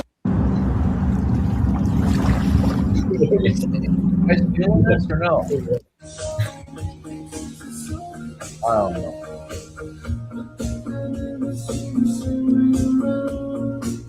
Doesn't exist. I love it. Honestly, all I'm thinking about you is you and JP in that center console bickering side by side, going down the lake. That's all I can Driving over 5 footers and trying to hold on. Yeah, 80 miles an hour. your legs are 5 bumping into footers. each other. You're all mad at each other. Oh yeah. That's a leg shocker, man. You're trying to stand up in I've taken a ride in rough water on a bay boat. It does not feel good when you hit the trough. Let me just say, needs a ladder. Yeah, Needs a ladder. Yeah. Travis Meyer said needs a ladder. It'd be perfect. Waves Currents jumped on it too. yeah. 500 horsepower. That's ridiculous. Did one really have 2 twin 500s? That's A bay boat like that. That's stupid. That's crazy. Yeah. And a trolling. There it is right there. I'm going to show you. I got, this is crazy. Here's the still of it. You tell me what you think of that. That's twin 2.500s right there. Look at the platform. Trolling motors right here. You could put another live scope here. You could. Look at the cockpit. Do you see that? That's crazy. You're all enclosed. That's where I'd be fishing out of. Look at that thing. Do you know how fast you can get to Prince Edward? Is that a what you call it, Travis? Like a V hull, but is that the what do you call it? Yeah, right there's that thing. Look at this. It's a tunnel hull, right? Isn't it a tunnel hull? It could. You know what I'm saying, right? It's not a V bottom. Look at this thing. That. He's not listening. Look at that. That's like a drug boat for drug smugglers. Yeah. It's like a DEA boat, bro. It's like all black. You might have a big smallmouth hit that thing. That's Matt Black. I'd Sally Hansen the shit out of that boat. Doing some flames on the side. Catamaran, tunnel hull. Thank you, John. Yeah. That would be sweet. Yeah. Supposedly those are really good in rough water, the tunnel hulls, right? I mean, I think. I don't know. I'm not a boat guy like that. But anyway. Interesting. Here we got a question. Thoughts on tungsten prices going forward? Yeah, it's a lot. We were looking at tungsten, kind of laid back a little bit. I know you had Derek on a little while ago talking about that from East Coast. He actually shares some good stock tips. I wish I had taken them. There's one right. Well, no, ALM's one of the stock tips is down 40%. So it might be the time to buy now. I don't know. I'm not a good financial advisor. I make spy baits and stuff, right? So don't listen to me. I asked my guy to look at it for Morgan Stanley. I'll report back next week. He said he would have to research it, but it's down 40% from like wherever it was when I think Derek came on. So something happened. They're supposed to bring this mine online. You can read about it if you follow. What's it trading right now? What's it trading right now? Oh, look, I follow stock. Hold on, let me tell you right now. Yeah. I think it was like Almonte or whatever. Yeah, I remember I talked to Derek about it at the Classic. I'm like, man, I should have. It did go way up after he mentioned it. 1377, Travis. Yeah, it's a good buy. That thing's gonna be 60 in a year. So the peak was not financial advice. Please include that. Financial advice. This is not financial advice, and you're always guaranteed to lose money when you invest. Just the 52-week high. 52-week high was $22.55. The 52-week low was $2.95. So let's see. Analyst forecasts are surging higher. That's 3 days ago. There you go. Anyway, there you go. You can read all about it. It's going to get interesting in the industry. That's for sure. Like it isn't already, but yeah. Yep. Yeah. Yeah. It is going to be very interesting. So, I mean, fortunately for us, like all of our stuffs for the most part, we use lead. So, hopefully they don't ban lead. That's right. Yeah, right. But yeah, no, I feel like, it's tough. Anyone who is buying tungsten or brands that build their brand around the tungsten, that's tough. Yeah. I don't envy that position. We're hearing it from our factories too. Like we're exploring stuff, and it's just like, I don't know. I think it's making a lot of stuff not viable for the average consumer, right? Like there's always going to be the odd person who's willing to spend whatever because they need that for a tournament. But I don't know. I feel like people are hurting a little bit more these days. And and then you compound that with higher tungsten prices. I think they're looking for alternatives. $130,000 bass boat, $80,000 truck, 10 grand in gear. You're $240 in before you cash a check. Put that in the stock market, go all in on ALM, you could be rich. Right. This is not financial advice. It's the thing about the. I don't want to have anything to do with any lawsuits. I just listen. There's a great tip from Great Lakes Finesse. Buy ALM. People get sued for this. Guaranteed. All right, let's get to. Listen, we're not giving financial advice. We do not recommend buying ALM. Please talk to your stockbroker or financial advisor. There you go.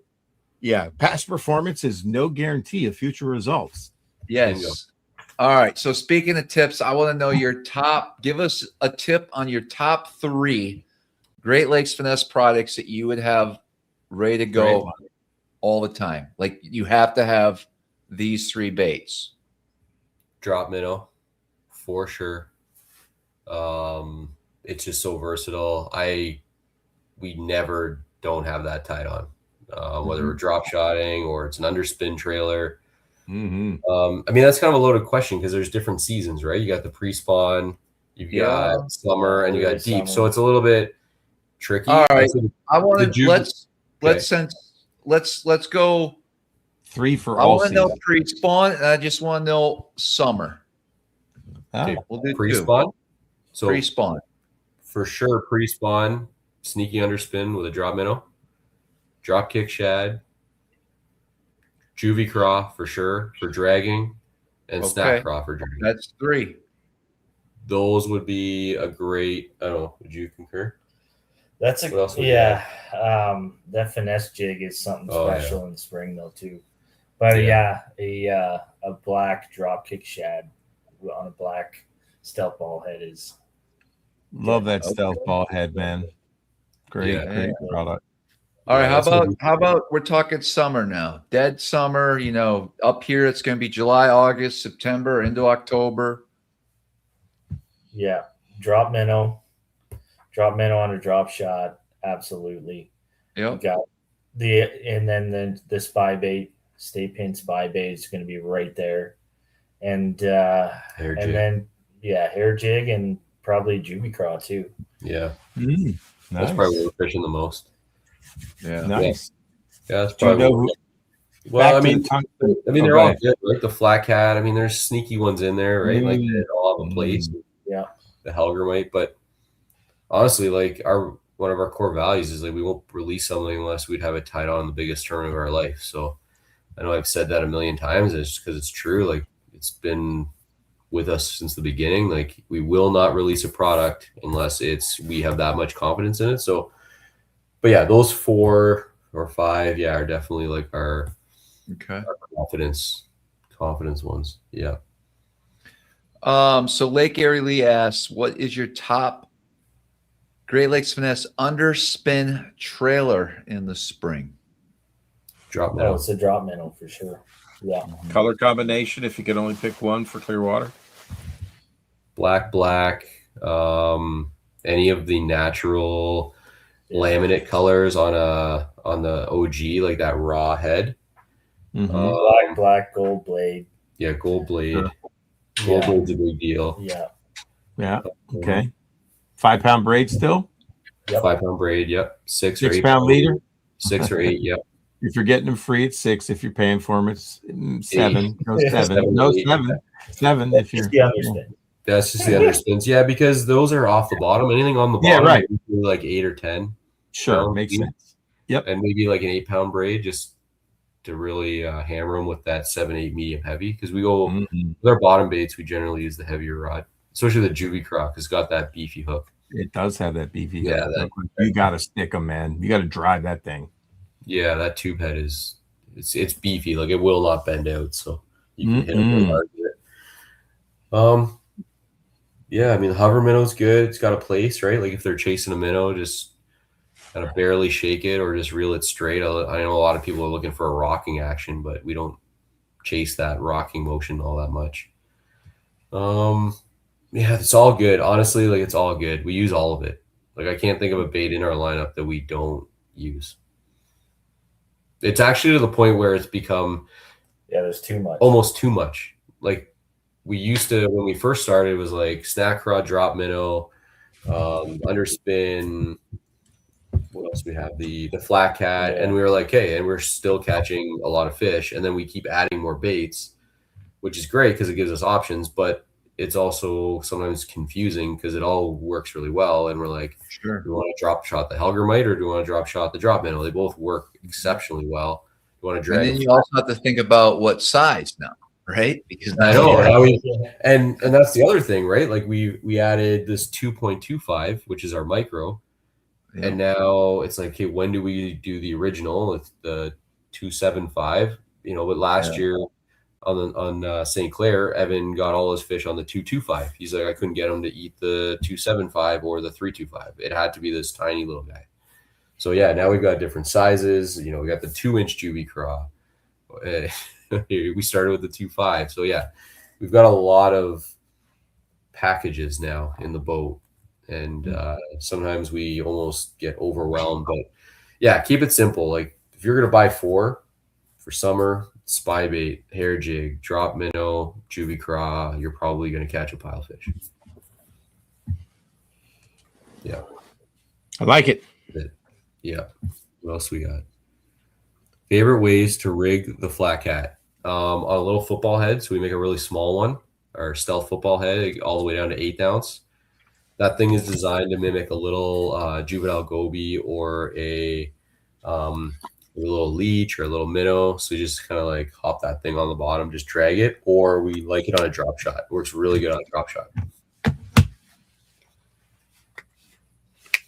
Perfect. Crunchy or smooth peanut butter, natural. Natural peanut butter is what we like. There you go. Love GLF, but no luck with the hover minnow. The hover minnow is such a, you either love it or you don't. There's really no in between. Like we have people who are just like fanatics about the hover minnow. They like to twitch it, with facing sonar, but a lot of guys will actually drag that bait on the bottom really slow, and it looks like a little goby with the tail sticking up. And then a 1-2 punch is if you got forward facing sonar and they're following it, you just let it, you kill it like on slack line, it'll spiral to the bottom. Because of the design, it's cupped. It always lands on its belly, so you can just like let it dead stick it, barely twitch it, and they'll come and eat it off the bottom. So that's, we have guys who, when they can't get them, they're furious. They need them. They say they need them, and then we have people who are like, I can't catch a fish with this thing. So there's really, it's kind of one of those baits where you either love it or because you figured it out, or you're like, I'd rather fish something else. Sounds like you got to dial it in, man. Each bait has its little subtleties, right? Yeah, really, just like anything, right? Any technique, depth, speed, cadence, right? I mean, yeah, it all matters. Yeah, the hover minnow is more advanced, I would say. Like, it's certainly not a throw it on and you'll just start crushing fish right away. You might, but you kind of got to like understand its nuances and action, and then you kind of figure it out. I find, but I do love it. Yeah. Awesome. Cool. Great stuff, man. Did you ever hear the story about the dentist that founded True Tungsten? That's where that came from. It was 2 dentists. And guess where all the profits went? They were raking in the money. Straight up their noses. Gone, man. They went PK, man. Oh, really? Yep.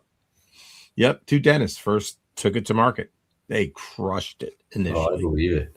Oh, True Tungsten? Oh, read about that story one day. Yep. I got to check that out. True story, Travis. Okay.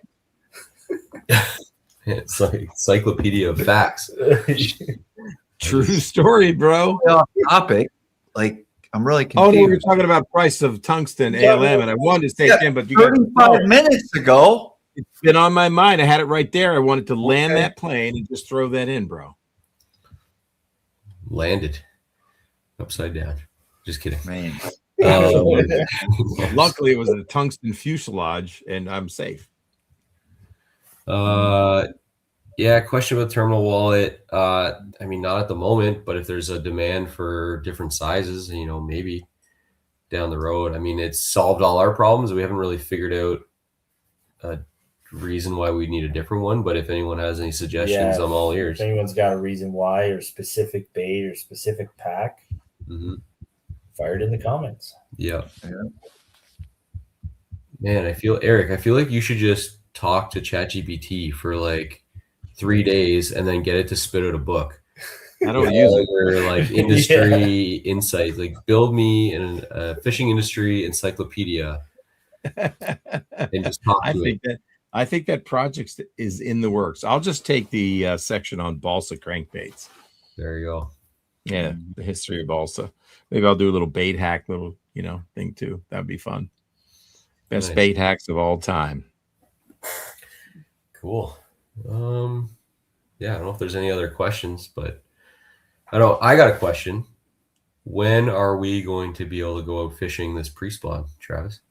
Yeah, I was actually just thinking of that. That's why you're quiet. Yeah. Well, listen, May 5th's open, and the starting bid is $850. Yeah, you have to beat. And then, yeah. I think we'll figure it out. We can do. We'll talk. That's real specific. I wasn't specifically asking when we were not He together. busted my chops. Yeah. I just want to know when we'll be able to go out and start catching fish. Yeah, you live there. Is there still ice? Is there ice? Like, are the ramps starting to open up? Are we going to be able to get a boat out here soon, or what? So, I don't know. Did you say no? I thought you said no. No, he just said so. He's being real specific. Okay. He's hard. He's slippery. That guy. You got to watch there's him. some days you're not going to be able to get your boat in right now. There are still ice fishing in Lake of the Isles 2 days ago. How about that? Wow. Are you guys supposed to get some rain this week? Yeah. Tomorrow. Yeah. It was warm today. Yeah, it was warm down here. That ice is going to I mean, I think we're going to be okay. I think it's going to be I think that water temp around April 15th is going to be, I feel like it's going to be like 40. I feel like the walleye season is going to open for us here on May 1st. And they may not have even spawned yet. That's how freaked out I am about it. Yeah. Wow.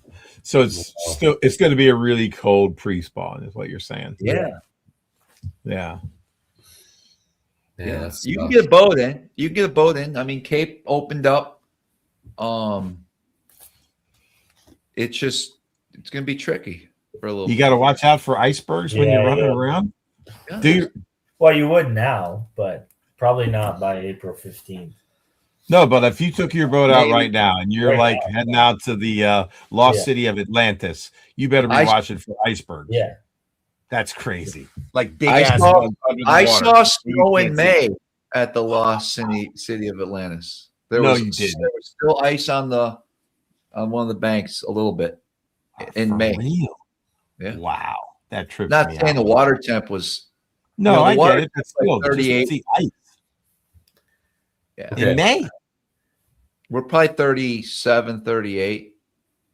Right now. I think so. Right there at Cape. I'm kind of guessing, but I got to be pretty close. Oh, yeah. There's the juvie crawl. Okay. So, there it but is. yeah, when are we going to go out and go fishing? Well, we'll figure they that asked out. me that question. We'll figure that out. I was specifically asking because I need to film some stuff for Tackle Warehouse, and it needs to be delivered by the 20th of April. I'm really nervous about getting that content. Oh, shit. Yeah. So that's kind of why I was asking you if you think we'll be getting out there at a reasonable time. I just need to get out there and catch a couple. You're saying you're not trying to do that with Travis. You just need to know if you can get on the water. Yeah.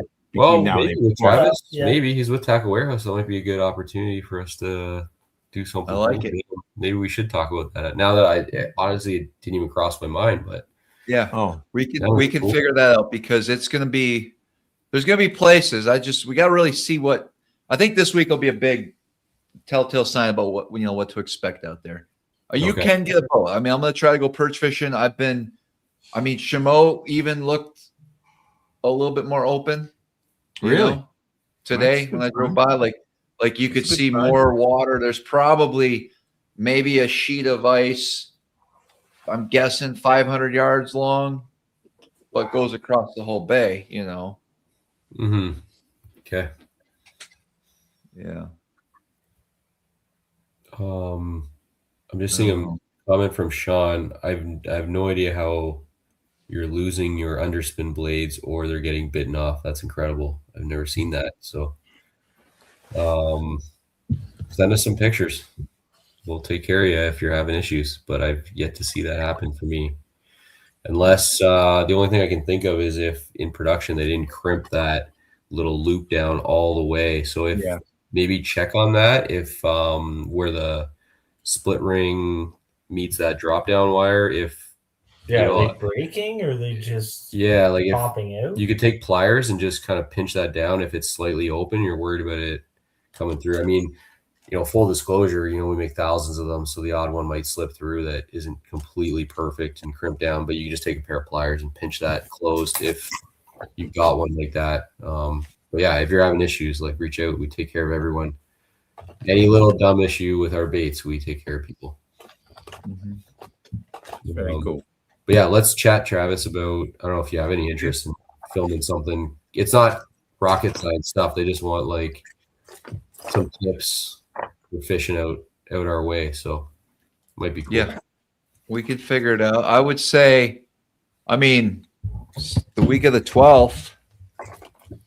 Yeah, I mean, that was what I was planning on doing it.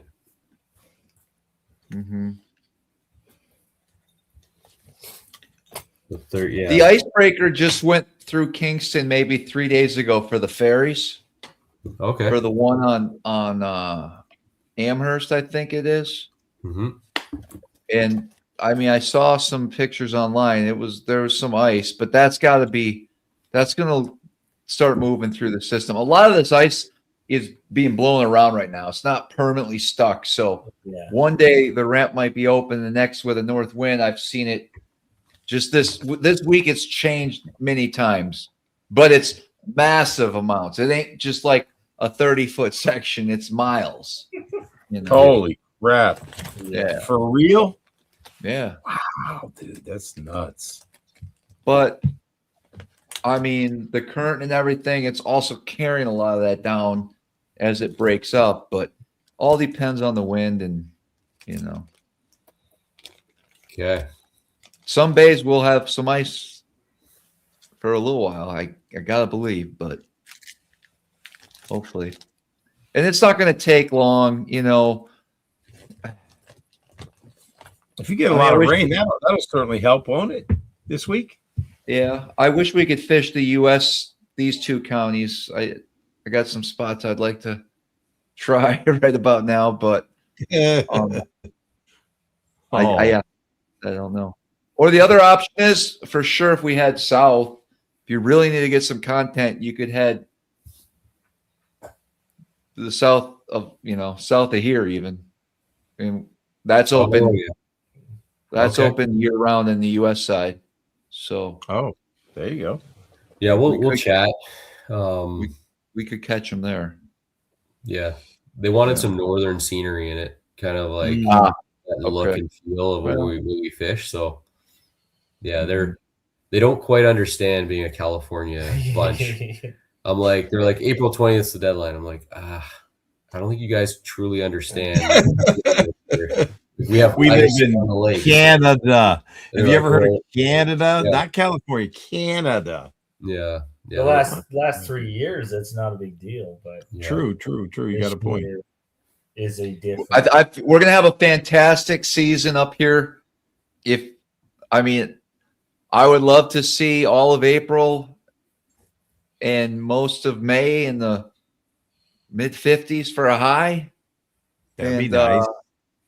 And just kind of, it's going to be an incredible opener up here in June. And if it's anything like last year, there was no, in my opinion, there was no real week or two of post-spawn funk, none of that. It was more of a lot of fish were still shallow, some fish, couple still on beds, plenty of fish moved out deep quick, and things really set up great for. The river got a little weird later in the year, but I'm just hoping for the same results because I follow that stuff. 3 years ago, we had a terrible June, but that's because we had some pretty good warm temps. 3 years ago that moved some things along. So yeah, it'll make the summertime a lot better. Yeah, I agree. I think we're in for a great season, even though it's a slow start. I think it's going to be an awesome summer. Yeah, fishing. And people can't be scared to either come up here or fish some of your northern bodies of water at ice out. I mean, you can find them; they'll bite. Obviously, it may take them a little while to start moving into a more shallower zone. They may do it somewhere, but some of the traditional stuff that I fish, it does take some time. I know once in a while you'll go up there and you'll get one good one and it'll kind of mess with your head. But there's just the numbers will show up. But I would really focus on your summertime haunts per se, like that type of deal, like deeper boulders, edges, transitions, things like that, leading closer to spawning flats, of course. But man, it's gonna be a good one. I think so. Yeah, I agree. I can feel it coming, man. Unlock that deep pre-spawn bite, but we might have to this year. Yeah, for sure. Absolutely no choice. Yeah, And it's kind of funny. It's not every traditional summer spot, and there's a lot that you would be like, oh yeah, they have to. But then if you find that one or two special rock or boulder that, I mean, there'll be fish on it all the way, like staging, like new groups I think move around and move up. But there's gonna be some rocks that are gonna blow your mind. Be like, why aren't they here? Yeah. That's what I found when I started developing this program, like this pattern. When I was like, okay, it's not warming up, it's still cold, it's 38 degrees, it's blowing. Both myself and JP really went to work in locating where in the river, even because that's kind of the most important thing for me this time of year is, that lake can get pretty nasty out there with these. It's not a fun place to be. I mean, neither is a river at 38 degrees, but Yeah. We just put in the time just because of wind and stuff, and we're able to really find some areas that those fish are staging at, and it's been very consistent every year once you find those areas. yeah. Well, we need to put in our work now because pretty much up until last year, like we would just go to like some of the shallower stuff, and it was going. Yeah. Oh, so good, wasn't it? Yeah. What water temp did you notice them starting to get more like where it was a more consistent bite shallow? Sorry, what was that? Do you remember what the water temp was that you're looking for? Or what is like kind of your number where it's like, 44, okay, Yeah, 44. 43, 44 is that kind of magic number where they're starting to beat groups up shallow. That's kind of what we look for. and keep in mind, guys, some of those, even on the big lakes, like the Great Lakes and Lake Ontario and stuff, some of these bays can be a little bit warmer than you would think. Like you could find warm pockets of water. You're going to find some water up here that could be 10 degrees. I'm not kidding. 10 degrees warmer than any of the main lake stuff. You're going to have your far off areas that are just going to stay probably pre-spawn well into the end of May after this early season closes. Yeah. Still learning. It's such a new season for us. Yeah. Back to your new sizes. You said you had new sizes in the drop kick. Is that what I heard? Yeah, we got the larger size of the drop kick. Okay, gotcha. And then the the other one is the new small. Yeah, the drop minnow. Is that do you have a smaller size than the OG? Yeah, so this is the OG. Yeah, let's see the OG. I want to see that one more time. Because I'm looking for a chatterbait trailer for that little football head chatterbait. Okay, so we've got the OG, like which is the original. Yeah, so we got the original. That would work. Is that two and a half? So this is 275. Then we have the 325. Yeah. So it's longer. Yeah. Okay. And then we've got the 225. I think the original would work on that. I'm gonna go get one. See you. I'll be back. Yeah, the little 225 was part of our micro series that we launched last July. Kind of flew under the radar because by the time we released it, I mean, it was ICAST, so the season's half done for most people. So it didn't really get right crazy. What are your expectations this having a full year now with that particular lineup of baits? Because it comes to what? The drop minnow, the juvie, the snack craw. Yeah, and the underspin. We've got like a 3/32 ounce underspin with a little tiny size 1 hook that matches that perfectly. Yeah.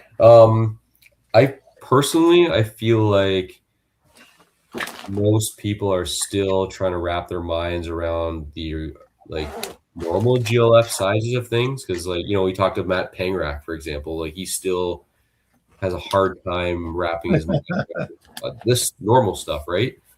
Yeah. I still think that just like the minnows, like they're getting bigger and bigger. Like I think we're going to see it on the opposite side too. Like micro is going to become more and more of a player, because it's already a player for us, but I think it's just going to become more well known in years to come. So I think we're a little bit ahead in terms of the mass market adopting the micro stuff.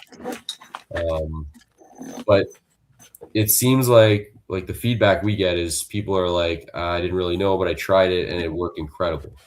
So I think once the word gets out that, you know, the 2-inch tube draw in a lot of cases will outperform the 2.5, the bigger one, you know, that'll start to propel the micro stuff. And I'm starting to see other brands kind of get into the micro space as well. So I think they're seeing the same thing as us. Yeah. That the guys at the top are, the feedback they're getting from the elite guys and their pros is like, guys, like you need to be on this trend because it's coming. You guys aren't really talking about it.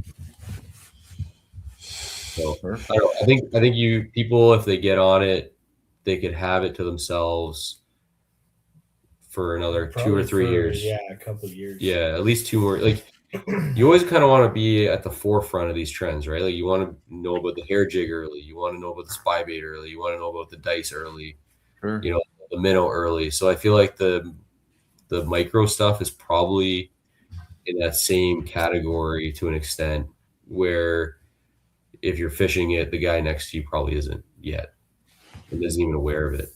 So yeah. But we've definitely seen it where it makes a big difference, where we're getting them and the guys be around us are not, and we're throwing the micro stuff. And Evan, like you said, on St. Clair, he said it was the only thing he could get them to go on was like that tiny little drop minnow. Like they wouldn't even touch the 275. He's like, couldn't believe it. Seen every bait. Yeah. So he was drop shotting that thing. And yeah, he got a top 10 there. So redefining finesse. Yeah, it's super finesse. It's like, I mean, it's like crappy size baits, man. It's crappy size baits. I mean, there's no other way to say it. It's what it is. Super small, like it's crappy. Big 5 and 6 pound freaking smallies eating crappy sized baits. Yeah, like when they get pressured. I mean, I guess that's what Evan experienced, right? Those fish got pressured either through him. I mean, have you ever like been in a bigger school of fish and you're throwing your normal size stuff and then rotating in the micro and regenerate the bites through doing that? I found that with largemouth too. I mean, there's some areas on the Potomac River where it's community hole stuff and really just super downsizing, and you could regenerate bites through a color change or a size change and get a few more key bites throughout the day. You know, interesting, especially summertime when my fish were deeper. So here's the difference. So like this is the regular sneaky underspin, and then there's the micro. And I'll let Matt tell the story, but last year in the pre-spawn, I don't know, you can tell the story, but when on your video call, which one? The time where I was wrecking them and you were like, oh when we're up shallow. Yeah. So you were throwing the micro underspin, he's throwing the regular, and you're wrecking them. And absolutely wrecking. I was throwing the micro. Yeah. Yep. We were in like 3 or 4 feet of water. Yeah. Same color. Really shallow water. Yeah. Same color, same blade, same bait on it, but he was absolutely wrecking them, and had no choice but to take it and run with it. I mean, but size, shape, and profile matter. Well, it was the speed. So depth and speed, right? The speed. So the smaller one allows you to swim it a lot slower than the big one without hitting the bottom, right? So you want to keep it off the bottom. Yeah. So you have to run at a certain speed to keep it off the bottom. Well, this little micro one, I can almost run it at like 60% of the speed that I do on this one. Yeah. So I was able to fish it in that shallow water at the right speed. Isn't that amazing? That is a true story of depth and speed. Yeah. You know, you always got to be asking yourself, what if you're not scoping and seeing it go down live, but depth and speed, and I say cadence, because I fish a lot of baits that cadence matters. You know, now you're getting instant feedback because you can actually see a fish present a bait, and you can look at your speed, you could look at your cadence and get immediate feedback. But if you're brain scoping and you're not live scoping, you have to be thinking about depth, speed, and cadence, right? Especially if you're on the back of the boat brain scoping. So, you know, I think that's a great lesson for all anglers, right? Whether you use the technology or you don't. And you just showed an example. That's a real world example in pre-spawn, in shallow water, where bait size and weight mattered because it translated into the speed and the depth you were able to present and keep that bait at. Yeah. It's a great story to illustrate the point. Yeah. It matters. Yeah. It's really exceptional in shallow water in that 5 foot or less when you really want to be able to slow that bait down and not have it grind on the bottom. You want to keep it just off the bottom or just above their heads. That's one area where that micro series can make a huge difference. Yeah. Slow rolling in shallow water micro baits, man, and just like, jeez. Oh God, I want to go do them set of rods now. You do. You're gonna have to place another order right now, everybody. Get back on lure net and get it. Yeah, I mean, it was shocking that day, and even for me, like I didn't even realize that like I was actually just trying to get some content at the time. I'm like, well, I gotta fish this micro stuff. Like maybe we don't need to, but that was an instance where like it was like 5 to 1 at least. I was catching almost every cast, and he's like, "What are you doing?" And the thing is, like, it's so small, but you will not find an underspin that small in that like 3/32 ounce or 8 ounce size that can hold up to a big. You know, I was catching 5+ pounders. How deep do you feel comfortable fishing that size? A foot. I could fish it in a foot of water if I wanted to. No, how deep though? Oh, like how deep would you feel? I started that day. I was fishing out in like 12 feet of water, hitting boulders, hitting everything from that normal, like, you know, 6 to 12 feet, kind of like where they really group up in that pre-spawn. Yeah. And like, you can get the micro in the 3/16 as well. Right, so right. Yeah. You can get that small profile in that a little bit. And you can get it down there, and you can work. You're not overpowering it, right? I mean, you're able to. Okay. And you're just fishing it like a little bit slower, and when it's that cold, that slower speed is sometimes. I mean, we learned from fishing it that it makes a big difference. Just really going slow, because you can't get the regular underspin to go that slow. So especially like when that water's in that 44 when they first pull up, 44, 45, and they're kind of still. It's almost. Right. It's almost like, guys, when we're talking slow, it's almost like if you got wind at you and a bow in your line, all you're doing is keeping up with your, like, that slow. Yeah. Like you almost don't even feel the bait. It's like you're just barely winding it. It's so slow. But yeah, the micro stuff allows you to do that. Like even our little drop minnow, like the black one, we were using we make a stealth ball head and a size 1 hook. And we were fishing that like a hair jig. So it's so small last year in the summer. Like you're talking about a 2-inch little compact profile. It's, you know, they're not eating the hair jig, but we throw that and we call it Cindy rig, which we've talked about. But just a little ball head with a drop minnow and just reel it straight over their heads. And they come up and just suck it in. So these little tips that we use all the time. Catch them. Heck yeah. Yeah, that 2-inch doobie is sweet too. Like they really, really like that, especially after the spawn. Yeah, they love that little 2-inch one. You eat that little sucker really good. The big girls like it small. Never heard that before, but maybe where you live. I just said it, man. Yeah, all right. The smallies like the smalls, bro. Oh, all right. Now we're talking with different things. Caught me off guard. All right. Man, where are you going with this conversation? I don't know, man. It's something that we got to talk about. I know you guys did. I'll make a sticker for that. Don't you worry. Oh, God, I'm more motivated now to get out there. I learned. Me too. I was motivated an hour ago. What the hell? You just got motivated? No. All right, we got 2 to hours pick a in. winner real quick. We got to That's pick right. a winner on the.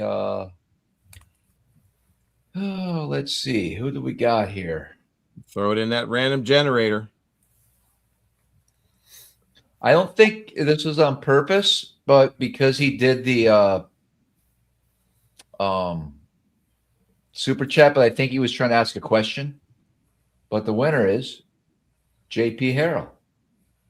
Hey, JP, congrats. Get a hold of me. We'll send that gift back out. And JP, hit me up on Instagram so you get your River Rat spinnerbait, bro. That's right. That's right. And of course, we got our auction. We're gonna do that guide trip May 5th. Epic, Eric, and myself. Next week, Monday, will be the final auction. Now that you guys know, we're gonna start it. We got, what's the highest bid right now? $825. Yeah, and we'll promote it a little bit, Travis. Maybe that would be a good thing. That would be a good like tell people, remind them. I mean, you have 15,000 followers. It's got to be somebody out there that might want to, I got a few too. Let's see what happens. I mean, you get a free video, memory video. We'll send the CD out with your signature and mine with a heart. Yeah, man. Have a little lunch spread on the back, little wine and cheese during the day. It'd be nice. All of our favorite food. That's what it's all about. That's what it's all about, man. Cheese curd. Trying to be Canadian there. Well, I've been in with both of you guys, worth several thousand. So it's fun. That was a fun day, man. Yeah. That was really fun. I enjoy that. Anyone who buys it for less than $2,500 is getting an absolute deal. And I don't even have to fish. I'll just net everybody's fish if you want me to. We don't use nets.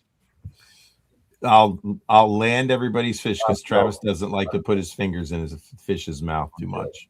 He gets very sensitive over the years. I don't like using nets on video for non-tournament fish. But then in the tournament, you've got a 60-foot You have the longest. That's right. That's right. That's right. That's right. George Potash says it's bass and brie. EE. Let's go.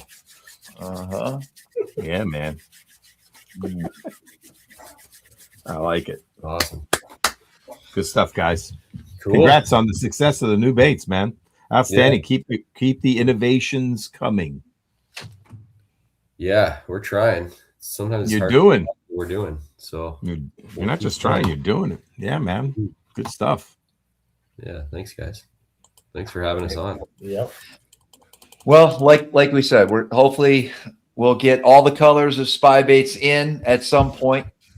You guys can use that code that's down at the bottom, SmallmouthCrush 15. I think it's 15% off your order.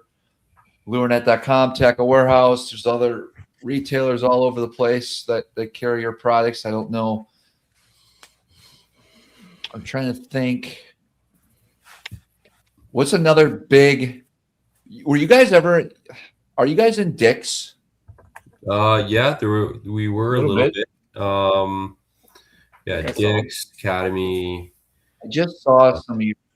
Yeah, I was like, oh, I didn't know that, but yeah. Yeah, some of our stuff's in. We got Discount Tackle, Fish USA, Sportsman's Warehouse, a little bit of stuff in Walmart even for the US. Yep. Kind of more like generic stuff like for that customer. I was just at Fat Nancy's. Yeah. Oh yeah, nice. Yeah. You guys have a huge wall.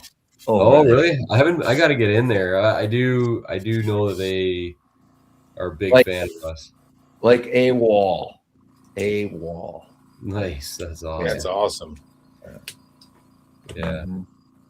Yeah. It seems like, especially like those specialty shops, they've got a large selection of our stuff in the right markets. Yeah. They'll bring in like every SKU. Yeah. So yeah, it's very sweet. Good, very good. We appreciate their support. Without them, it doesn't happen. So yeah. Hey Eric, we're gonna wrap this show up. If you want to get back in on camera here real quick. Yeah, okay. Sorry about that, man. It's just airbrushing a bait, man. Oh yeah, of course. Yeah. Tackle Warehouse, like we mentioned earlier, they've had our stuff since the first year we started. Yeah, huge supporters. Put a little orange on the throat of that bait. It just caught me. I had to do it. I've been forgetting about it every single day. I'm ready now. Let's go. For what? When are you going to throw that? Don't you even worry about what I do, bro. You don't even know. Yeah. You don't know about dead walking. Define dead walking for me. That's what Dead I thought. walking is moving your bait but keep it in place. Kinda. But which bait am I referring to? Obviously, probably something that floats. Could be. I said it earlier in the show, if you were paying attention. I don't know, some sort of spook thing. I don't know what it was. You could dead walk a spook. Huh? I can dead walk a spook. Absolutely, you did. Okay. Remember you were talking to your grandpa that time. No, that was a pop R. No, I thought it was No, I thought it was the Excalibur. the Poppin' Image Junior. Yeah, that's not a pop R, bro. I thought we were talking about spooks. No, I was talking about the bait you could dead walk when you were thinking about your grandpa. That's the one. I bet you were dead walking it when you were talking to him. Maybe. Yeah, I think you did, man. Uh, It was an dang. important fish catch, man. That's pretty That cool. sucker. That's the I most got it. important bait I got. That got ate up, man. That should be in a shadow box somewhere, man, with a picture of your grandpa. It comes out. It comes out if I fish Oneida, if I'm in a tournament. Really? You still throw it? I'll Wow. make a couple casts with it. That's pretty cool. I love it. 17-pound mono. I'll be Heck. all right. Big game, I hope, for them toothy I'll be critters. pissed if I lose that thing. Oh, man, don't throw it, dude. Yeah. Don't do it. Don't do it. Great show, though, guys. Thank you, man. That was awesome. A lot of sneaky juice you gave up today. Not just talking about the baits, but how to fish them, the setups, where to fish it in the water column, great depth and speed, cadence, profile, shape, size story today. I mean, it's hitting on all cylinders, man. Best colors. I love it. And guys, we're going to bring in, of course, you guys are welcome back anytime. I'm sure we'll talk maybe pre-spawn, something like that. Have you back on here in a couple months. We're also going to get some of the pro staff for Pratco, Great Lakes Finesse, those brands on throughout the year. I know right now they're busy with the elites, but if we can find some time, I actually got a guest coming up who fished in the Classic. Ooh. When is he? You want to reveal? Who is not yet, but I'm emailing him, Okay. and we should pin down a date in the next week or two. I know we want to get Coop on. We've had him on in the past. What about, can we get Evan Kung Fu on? Might as well. All right, I like it. Kung Fu Perch. You could talk about the Kung Fu Perch. Yeah. Okay. Man, that's a shirt graphic right there. Kung Fu Perch. Hell Yeah. GLF. Oh my gosh. Kung Fu Perch. Oh my gosh. I can see it. Make a sticker. Oh man, I got it, man. That'll be the next one.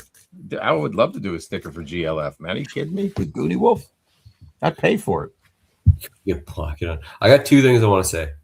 Yes. One is I saw someone mention Schultz Outfitters has their stuff. I want to just shout out 4 or 5 of the stores that support us in the beginning who are huge supporters. So Thorn Brothers, Hamilton Bait, Tackle Bros, Gagnon Sports. Those guys have huge selection of our stuff. They supported us before anyone else.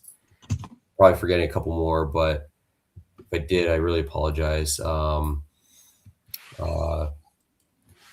Sports, they're another one. Jonathan Van Dam, KVD, those guys, they supported us early on too. So just want to shout those guys out. If anyone needs stuff, those guys all have it. Great guys. They are huge supporters and fans. The second thing is you talk about giving up the juice. If anyone doesn't know yet, we've got a Finesse Boot Camp series, 11 videos for season 1, where if you follow it from the beginning to the end, you'll learn a lot. Like you'll become a really great finesse angler. We give up all the juice. Where can they find that? On our YouTube channel. So Okay, got it. We've released 4 episodes so far. Next week, we're getting into drop shotting, and then we're really, as we go on, we're getting into the more of the nitty gritty and the more advanced stuff. So a lot of people who are on here, we give up some real nuggets that we've never talked about before in some of those later videos, and they're longer. You know, they might be 20 minutes, half an hour, because we go really in depth into everything we do, not just for our baits, but just in general, what we look for, setups, baits, sneaky little tricks we do. Yeah, we got like a spy bait one, a finesse underspin one, shallow water, breaking down shallow water, breaking down deep water. So there's some really juicy stuff coming. If anyone wants to check out that series and follow along, we'll learn a lot. So I would say if you guys are buying these spy baits while you're waiting for them to arrive in the mail, go check out that video. Probably breaks it down exactly how you need to throw it, where, when, and what works best for you guys. Yeah, that video I think is coming in the next, I think that's episode 7. We're on 4. So that's like 2 or 3 weeks from now. And it's a spy baiting 101 video. And we're going to break down everything about spy baiting. And not just for our spy bait, like we include other brands and just kind of what we know. So yeah, we'll help people.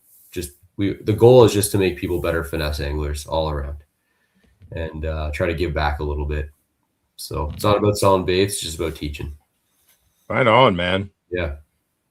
So check that out. Love it. Well, yeah, where do you find the series? Yeah, Great Lakes Finesse YouTube channel. So yeah, just search on YouTube, and yeah, you'll see the Finesse Bootcamp playlist, or just click on the videos and you'll see the Finesse Bootcamp logo on there for each of those videos. I'm gonna go follow that right now. There you go. Don't feel obligated or anything. Just if you want to learn how to finesse. No, I want to make sure. We appreciate no hand-painted crankbait videos in there though. But yeah, maybe season 2 will be hand painting Sally Hansen paint jobs. Right. Yeah. Just subscribe. There it is, man.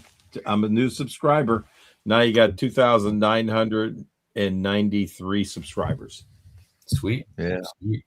Yeah. Who knows? Lake Erie Lee, that code's good on lurenet.com. And you can use that for any of the Pratco brands. So yeah, take advantage. I mean, go through that. There's a ton of stuff. I mean, there's a lot of, I buy a lot of stuff even on the walleye side, you know, the bandits and stuff like that. It's like, there's so many different baits out there that you guys carry. Yeah. We got the Covert Series spinnerbaits. Jason Christie just won the Elite Series with that. Yum's got a new trailer, which is really sweet. It's like such a sweet little spinnerbait trailer. So people can get that there. We just released, like, Pratco just released that for Yum. New Scott's. Yeah, it's like the twin tail. It's like the twin tail. Zoom, but a little different, newer colors. Yeah, different. And then it's got this little on the tab, which is really cool. I didn't notice this. There's 2 things that really make it unique. One is at the very ends of the tail, there's these little 2 kickers on the back. So it actually makes it kick. It's not just straight. And then there's a little twist off piece. So if you've got a finesse spinnerbait, you just twist that piece off, and then you got a shorter trailer. So that was pretty cool. Yeah, so some new stuff, new sniper shad, which is like kind of a minnow bait for Yum. So all that stuff is on LureNet, and Travis's code works for all those brands: Booyah, Yum, Lindy, War Eagle, Bandit, Norman. I mean, there's 20 brands there. So yeah, well worth using the code there on all those other brands. Yeah. Perfect. All right. All right, guys. Well, listen, appreciate it. Good stuff. And we'll definitely see you back here in the next couple months. And I'll see you guys on the water soon. All right. For sure. Yeah. Sounds good. Awesome. All right, guys. All right. Yeah. Thanks, guys. Have a good one, guys. Thanks again, man. Great show. Thank you, guys. Thank you. You got it. All right. There you go. And then there were 2.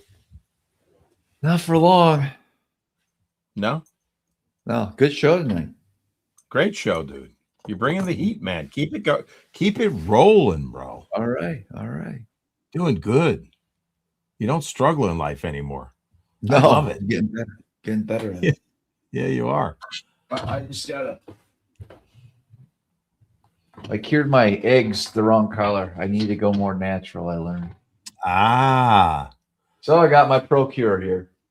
look at that. Procure for bass, Procure for salmon and steelhead. We're gonna get into some dude. kind of our own eggs. Ooh. That's where I took it. The next step, bud. Oh. Uh-huh. Is it like your? Is that? Oh wow! Look at that. Yeah. I'm gonna be I like you. it. Yeah, dude. It's a rabbit hole. What else we got? We got some spider thread. What you know about What is that spider for? It's just to tie the sacks together. Egg sacks. Oh, got it. So basically, I've been watching a bunch of YouTube videos. Some guys will take like a shot glass, then they'll fold a single piece of net, and it'll kind of droop. Oh. And then you'll just take your eggs and put, whatever you want, 5, 6, 7, 8 of them in there. Yeah. Then you pinch it all together, and then you got to take this and tie it real quick, and then cut it off, and you just got a nice little egg sack. Very cool. That's a great tip. That's because I imagine that's make that process of tying egg sack a whole lot easier. Bro, listen. Yeah. What do you got? I'm stepping up my game this week out there with salmon and man. You know who loves those? Is Mike Accord from Susquehanna Fish and Tackle. He says he's been crushing the trout on that. Yeah. I'd be curious to see if it works for Steelies. It will.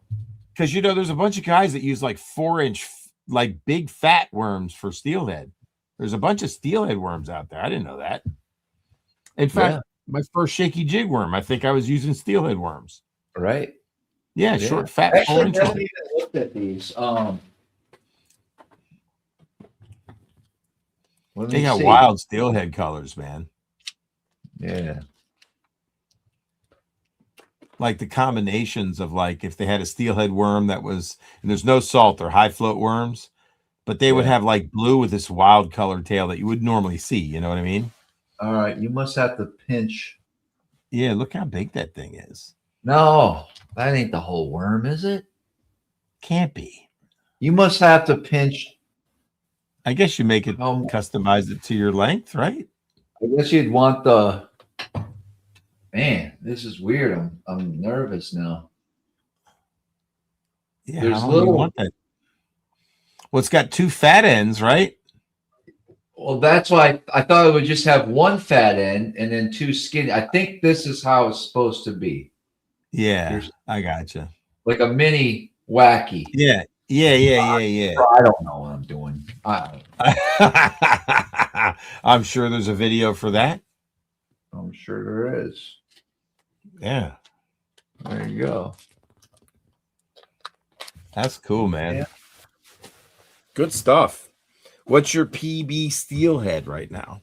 I wouldn't even know. They're over 30 inches or under? I think I've had some long ones. You've had some long ones in your life. I know that. Yeah. What's a trophy steelhead?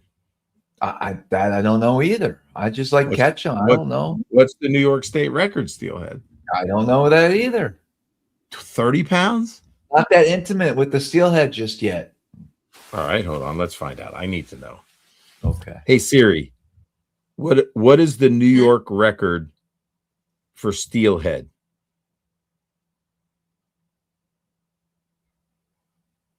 Hey Siri, what's the New York State record for steelhead?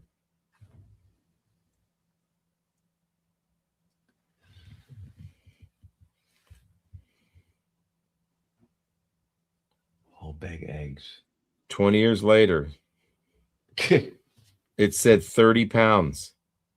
Okay. 31 pound 3 ounce. And then you get guys caught in 2004.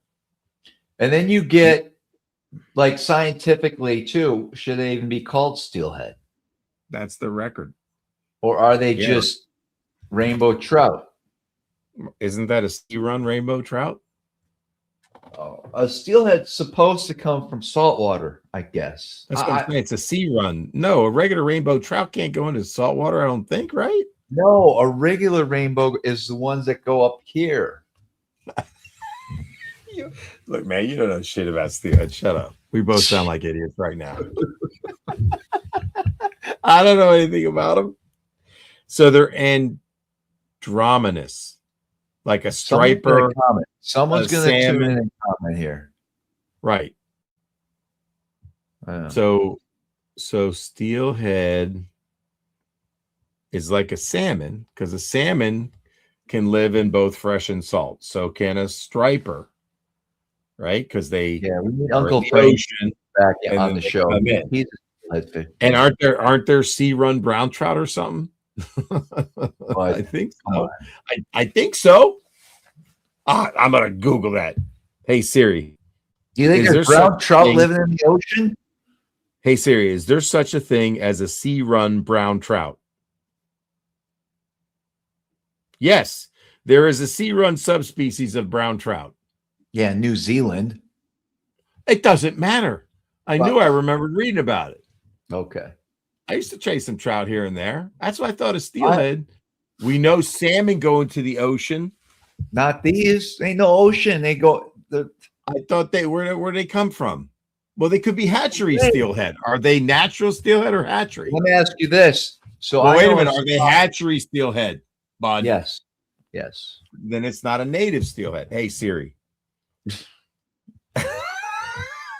Hey Siri. Is a steelhead a sea run fish? Steelhead are anadromous fish that migrate between lakes and rivers and the ocean. You don't know This what is you're talking about. I just told you they're an andromenous fish, just like a salmon and a striper. Not every fish can go into salt and come back into fresh to spawn. The steelheads are coming back. Well, your steelhead were born somewhere in New York in a hatchery. And then I got a question. Yeah. I know where they're stocking. Hey, Brian Wisniewski said, sorry, he said there's sea run trout in New Jersey. That's crazy. Okay. All right, go ahead. I know where they're stocking 8 to 10 inch trout into Lake Ontario the first week in May. You think you want to throw a brown or rainbow trout? Throw a soft swim bait that looks like a trout and catch the New York State record smallie? Do you think smallies are going to key in on that? All I know is a rainbow trout's long, skinny, and tender. Largies know when they get stocked. They're stocking rainbow trout in Florida. George wants to know the best tasting salmon. I don't know, because I've only had, of course, the salmon you buy in the store. I don't know what kind. So, I mean, I've had sockeye, like store-bought salmon.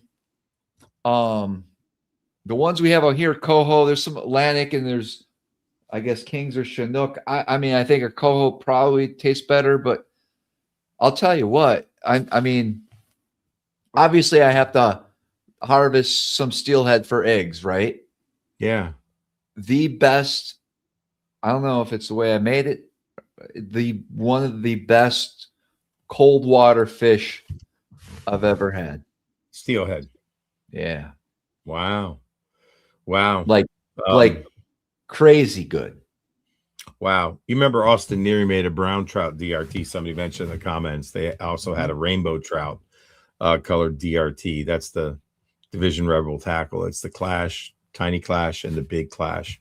I got the set. So I got a brown trout somewhere, but I'd be afraid a muskie would eat it. Are there a lot of muskies on the St. Lawrence? Yeah, they might. I bet you Northern Key. I don't know if anything cares. Is it like when they stock in the West? You know what I mean? I don't know. Do they always stock there? Yeah, but it's like once a year. Doesn't matter. Like one day out of the year, right? You said 10,000? I don't know the number. It's a lot.